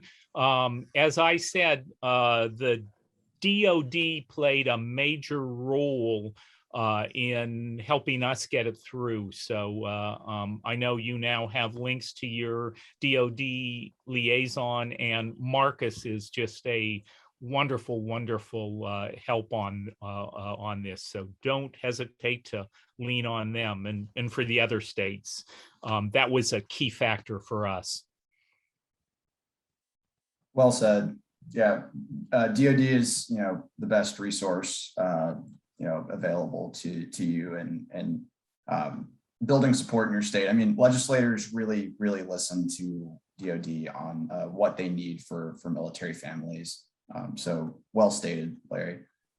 But seeing no questions in the chat, I think we can move on to our last but not least panelist. So we've heard from a state association lobbyist, we've heard from the regulator's perspective of Larry, and now we get to hear from a legislator involved in sponsorship of the ASLP-IC. So State Representative Andrea White is serving her first term in the Ohio House of Representatives. She represents the 41st House District, which includes urban and suburban areas in Dayton and Southeast Montgomery County, Ohio, as well as a portion of Wright-Patterson Air Force Base. She's currently vice chair of the Ohio House Government Oversight Committee and serves on the House Health, Criminal Justice, and Civil Justice Committees. Representative White chairs the Ohio Children's Trust Fund and is a member of the Ohio Sentencing Data Platform Governance Board. Representative White served as the elected clerk of court for Kettering Municipal Court from 2004 until she was elected to the House. While clerk, Representative White worked on criminal justice issues locally and statewide as legislative co-chair and president of the Ohio Association of Municipal and County Court Clerks. Along with her public service, Representative White brings deep experience in the private sector where she is a small business providing communications and process improvement consulting solutions for corporations, small businesses, arts, healthcare, and other nonprofit organizations for over 15 years. She also served as a project coordinator for a statewide organization to increase inclusion and eliminate barriers for Ohioans with developmental disabilities, worked in early intervention, and worked as a hospital communications professional. Representative White's desire to serve and bring change for the good extends to her leadership in the community. Representative White has been a leader in helping to launch initiatives to address teen alcohol and drug prevention, addiction, hunger, and criminal justice issues. A longtime resident of the 41st District, Representative White graduated from Centerville High School and received her bachelor's degree from Wright State. Representative White, we are lucky to have you here, and the floor is yours. Well, and thank you very much. I think I edited down that bio and you might not have gotten it. But anyway, thank you so much for reading all of that. And it's been, I'm sure, a long afternoon and you've heard from many people. So I will keep this short. I think you've heard a lot of these comments and there's some consistent themes. So I'll tell you a little bit about my district. So this is my first term. I was elected and took office in January, and my district has, as part of it, Wright-Patterson Air Force Base, which is the largest single site employer in Ohio with about 32,000 military professionals, that are in the service, as well as contractors and vendors and things like that. So it's a large presence in our Dayton area as well as our state. And there's a lot of passion and enthusiasm for keeping our state a military family friendly state. So how I was fortunate enough to hear about this bill and get to work on it was through our Dayton Development Coalition, which is an organization that helps with recruiting businesses, supporting our region, working with the state on things like jobs and development. And so I was on a conference call for new legislators, and they were telling me all about the initiatives of the Department of Defense State Liaison Office. And I looked and saw a large portion of those we've passed in Ohio, with the exception of we still needed more interstate compacts, of which several bills had been introduced already. And we also had a military education piece that I also worked on. And so what happened was, I'm going to give you my recommendations of how this happened. Number one, I started nationally. I asked my DDC colleagues, could you tell me who do I contact to find out information? And they said, well, call Jim Merkel. He is our state liaison for the state of Ohio and others. And so I started with him. He was extremely helpful, and no need to reinvent the wheel, but to learn from others and their experiences. He provided me with information and some documents, as well as a contact for Susan Adams. And so Susan, I ended up connecting with her. But interestingly, after that call, she provided me a lot of different information from the ASLA perspective and the website and everything.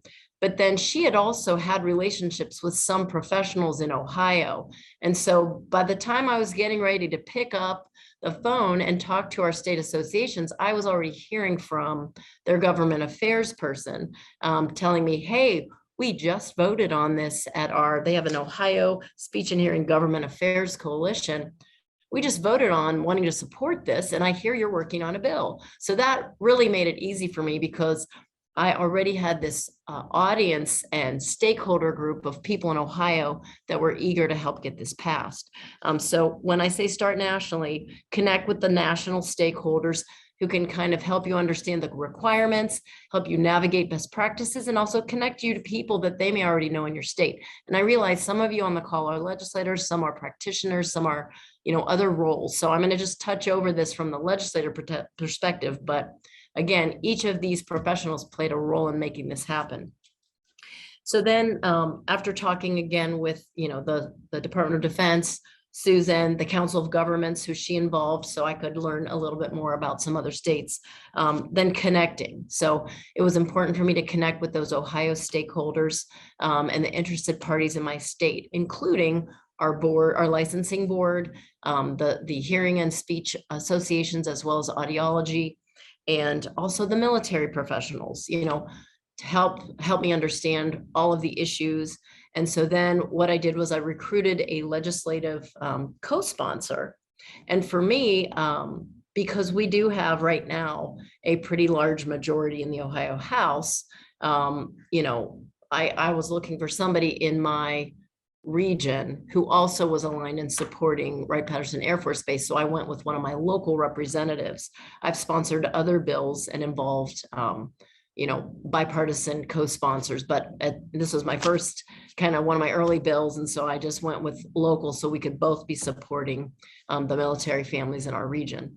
And so anyway, we basically got a sponsor, got the language drafted, and we're about to introduce the bill. But first, we got information from our medical association as well as the National American Academy, the group that you talked about already, otolaryngologists and head and neck surgeons, that they had some issues with this. And we also got some Ohio-based physicians contacting us. And so what we wanted to do was, we needed to resolve up front what the issues might be before we introduced the bill. And that was important because I'm in the House. In the Senate, our Senate is chaired by a physician. The Senate Health Committee is chaired by a physician. And also I know that the, physicians in our state have an important voice that needs considered. So I wanted to kind of look at what the possibilities were, but it was really important that we didn't change the compact bill to the point where it wouldn't be acceptable for us to be part of the compact. And so that was a key thing of making sure any changes were coordinated nationally with Susan and her group so that we weren't doing something that would make it null and void. So we were able to negotiate back and forth. We incorporated some of the recommendations, others we didn't.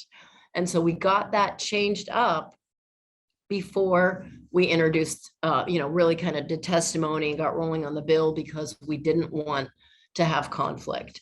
And we were on a high path of speed because we wanted to participate in the compact formation.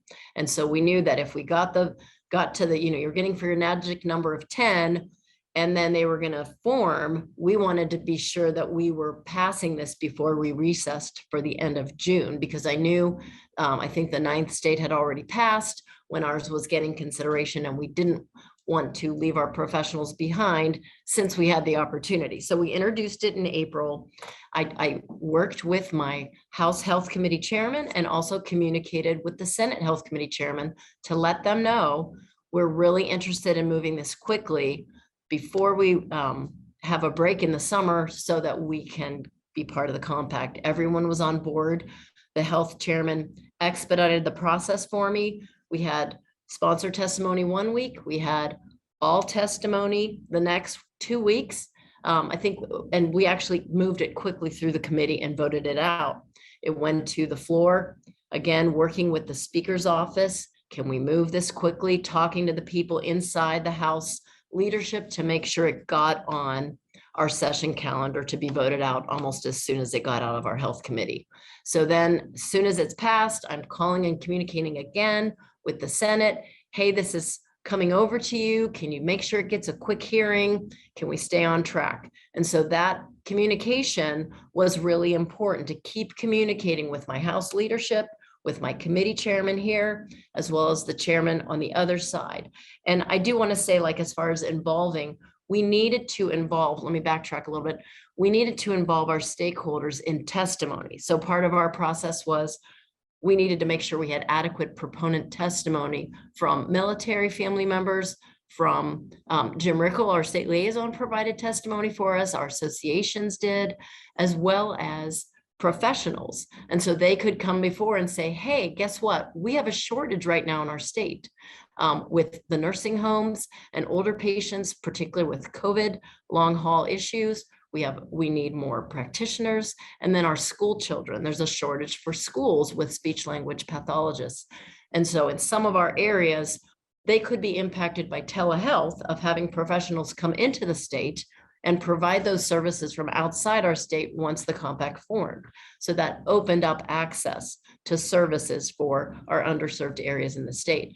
It also helped when a person was moving to another state, they would be able to have that trusted relationship and bring that practitioner with them through telehealth services, if that's permitted in those states. So I think the advent of telehealth and the push, particularly during COVID in our state, we've seen a lot more widespread use of that. So that also helped us in selling this legislation. But getting their testimonies, whether written or in person, was a very important process. So we needed to involve and engage the stakeholders throughout the entire process. And so just kind of doubling back, I think I already touched on the keep it moving, but you want to stay ahead of the curve and where it's moving, make sure you're communicating up front and telling people what's going to happen and what you need, and so that they understand the need to want to move this quickly. And I do think with the advent in shortages around the country, with the advent of telehealth, and just basically that we need to create a family-friendly, military family-friendly climate in our state so that we can retain our institutions as well as attract new military installations, is very important to our state and to the economic, as well as the fact that we are supporting our national defense by having these institutions in our state. So that's kind of it in a nutshell. And this was basically the steps we followed. And I think every state's going to be a little bit different. I think it was super helpful that we had this time crunch, that we were trying to move it quickly. And we got a lot of support. And as we noted, it was passed unanimously through both chambers. And then one final note I want to add is, so when we had our bill signing, which was that picture on the front, I invited the stakeholders and the people who gave testimony to come to that bill signing because they were an important part of this happening in our state. I wanted them to get the recognition and the time with the governor.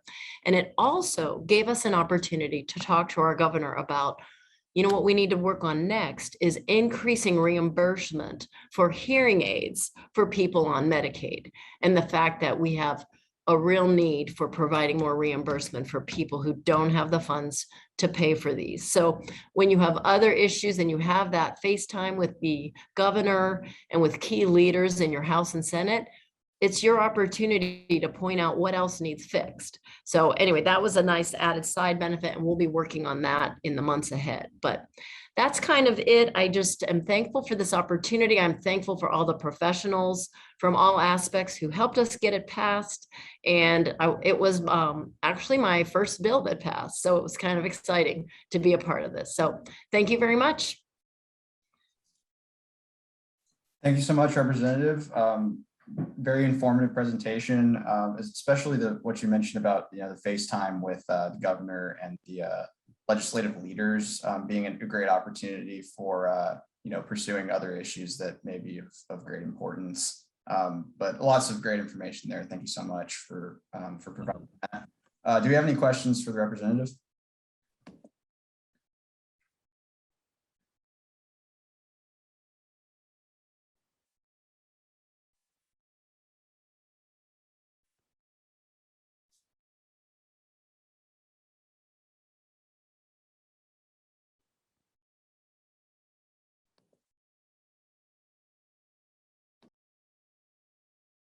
Okay, doesn't appear that there are any questions, but now I think we have most of our panel still with us here.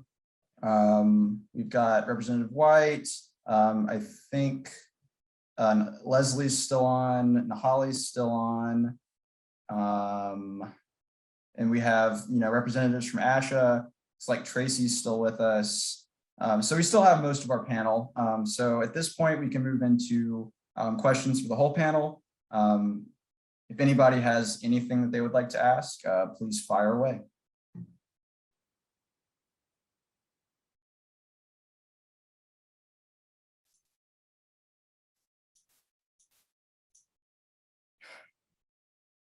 I do have a couple questions that have been kind of lingering from earlier panelists. Nahali, if you're there, you might best be able to speak to this. But there's still, I guess, a little bit of confusion regarding the question of why participation in the compact is tied specifically to the home state. And I think it's a question of logistics and public protection, that it can just be difficult to track down someone who's not based in the state of licensure. But do you have anything to add on that, Nahali?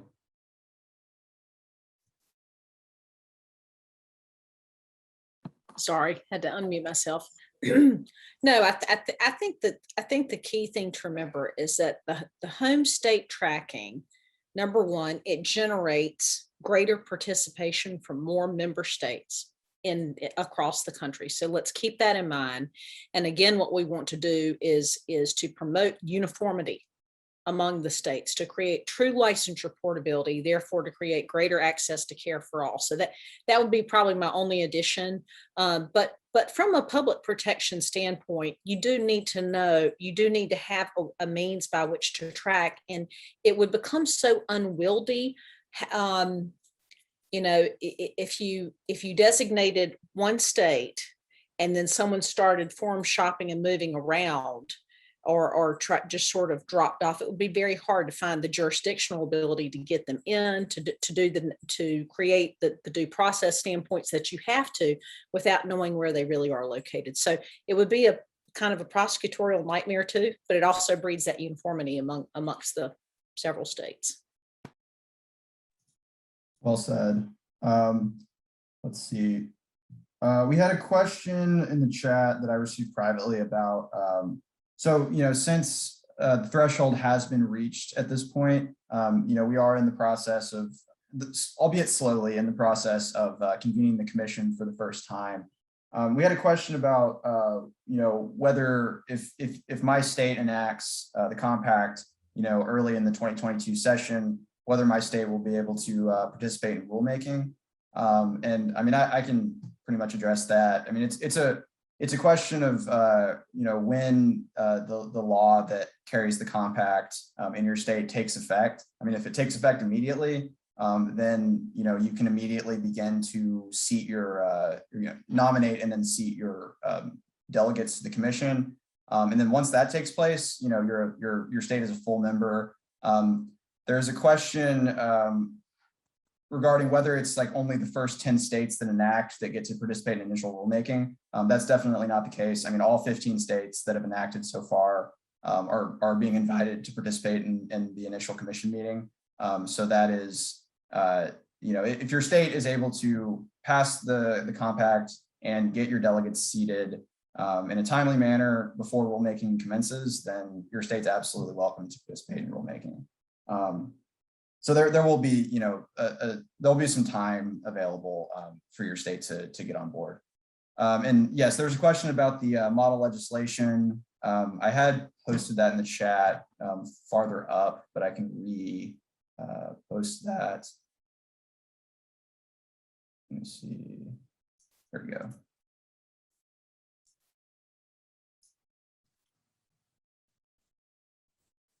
Okay. Yeah, just put the model legislation link in the chat.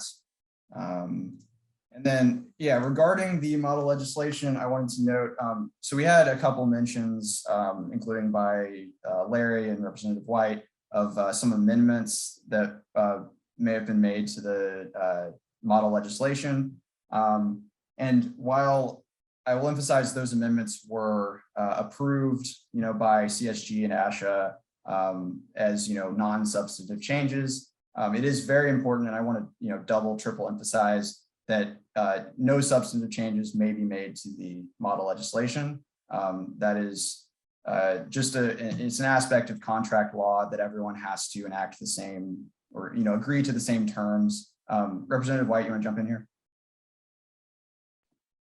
I just wanted to say that was actually super helpful to be able to say, when you have people that want to push back on the compact legislation, when you're able to say, look, we can't change too much because there's lots of states that are on board with this, and then they're going to have to go back and change all of theirs. So I found that to be helpful to have some guardrails for us. I know there was concern that we would pass a bill and not have control over the training and our members and things like that. And I think because we had the licensing board, they had been engaged in the initial draft of the compact. Our Ohio one had, I think that helped make sure that some of the concerns that people would have had been addressed in how the compact was formed. But it also, because you have that interface, it gives us the ability to monitor our professionals and know when they are or not in compliance, or other compact state members are not in compliance. So it's actually an extra layer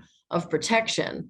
And so I think it was really helpful. I just wanted to point that out, to kind of have those guardrails that you can't change it too much, because then you throw everybody's arrangements off.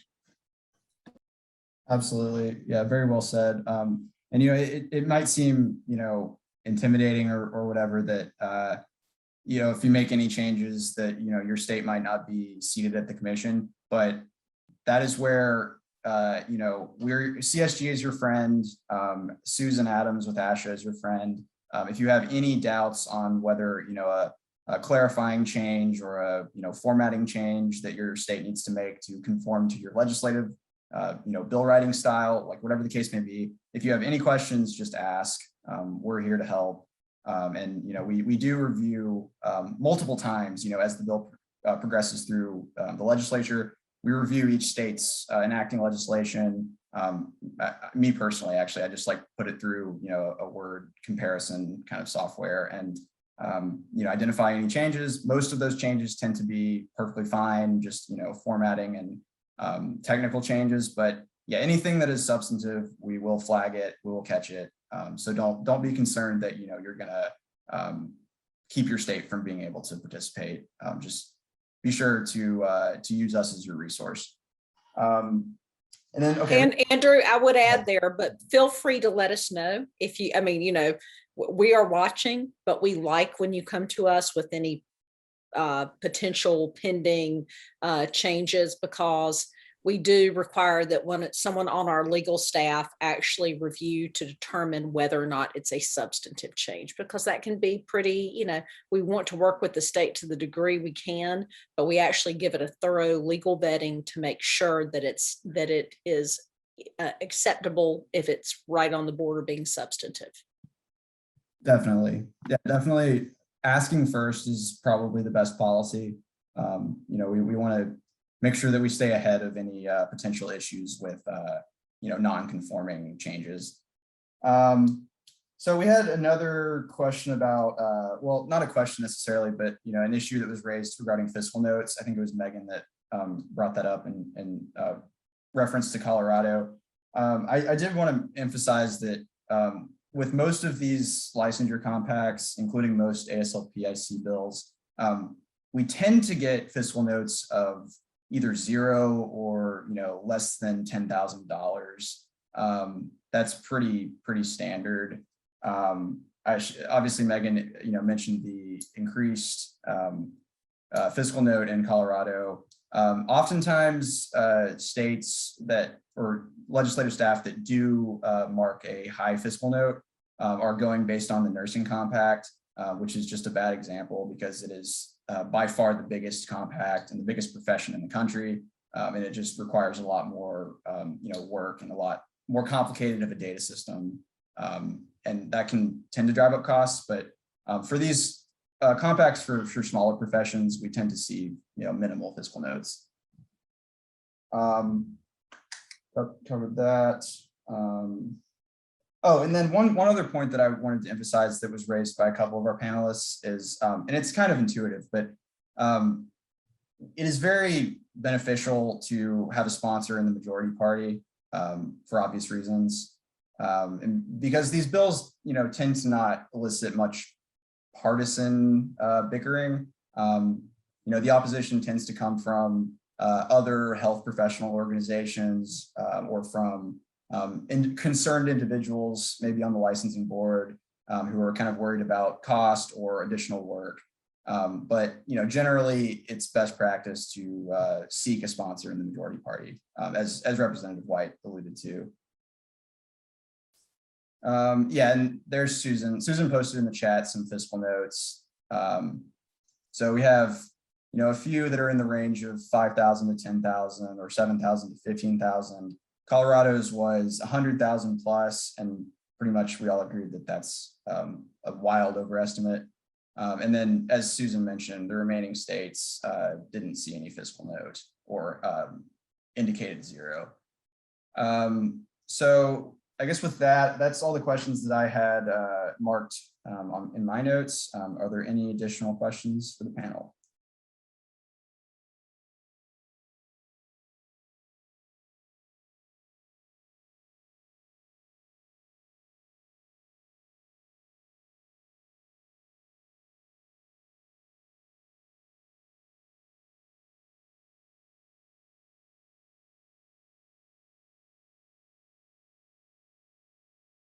All right, that's a final convincing pause. Well, I want to once again thank all of our panelists so much for being with us today and providing such informative presentations. We really appreciate all your work on this, as well as your contributions to getting the compact across the finish line in the states that it has so far. And I want to thank our audience as well for bearing with us through this very long presentation. We hope you found it informative. We hope that we anticipated some of your questions, and we hope that you learned a lot from the last three panelists who spoke to enacting the compact. As that's why we're all here. It's to get as many states on board as possible. So we really appreciate that kind of firsthand account that we were afforded by Larry and Megan and Representative White. With that, if there are no additional questions, I'm happy to give everyone back 23 minutes or so of your day. But if anybody has any questions, please shoot me an email. We're happy to schedule a call offline. Anything that we can do to provide more information or just help you navigate the process of introducing and carrying the compact bill. With that, I will call it a day. And thanks so much to everyone once again. Enjoy the rest of your evening.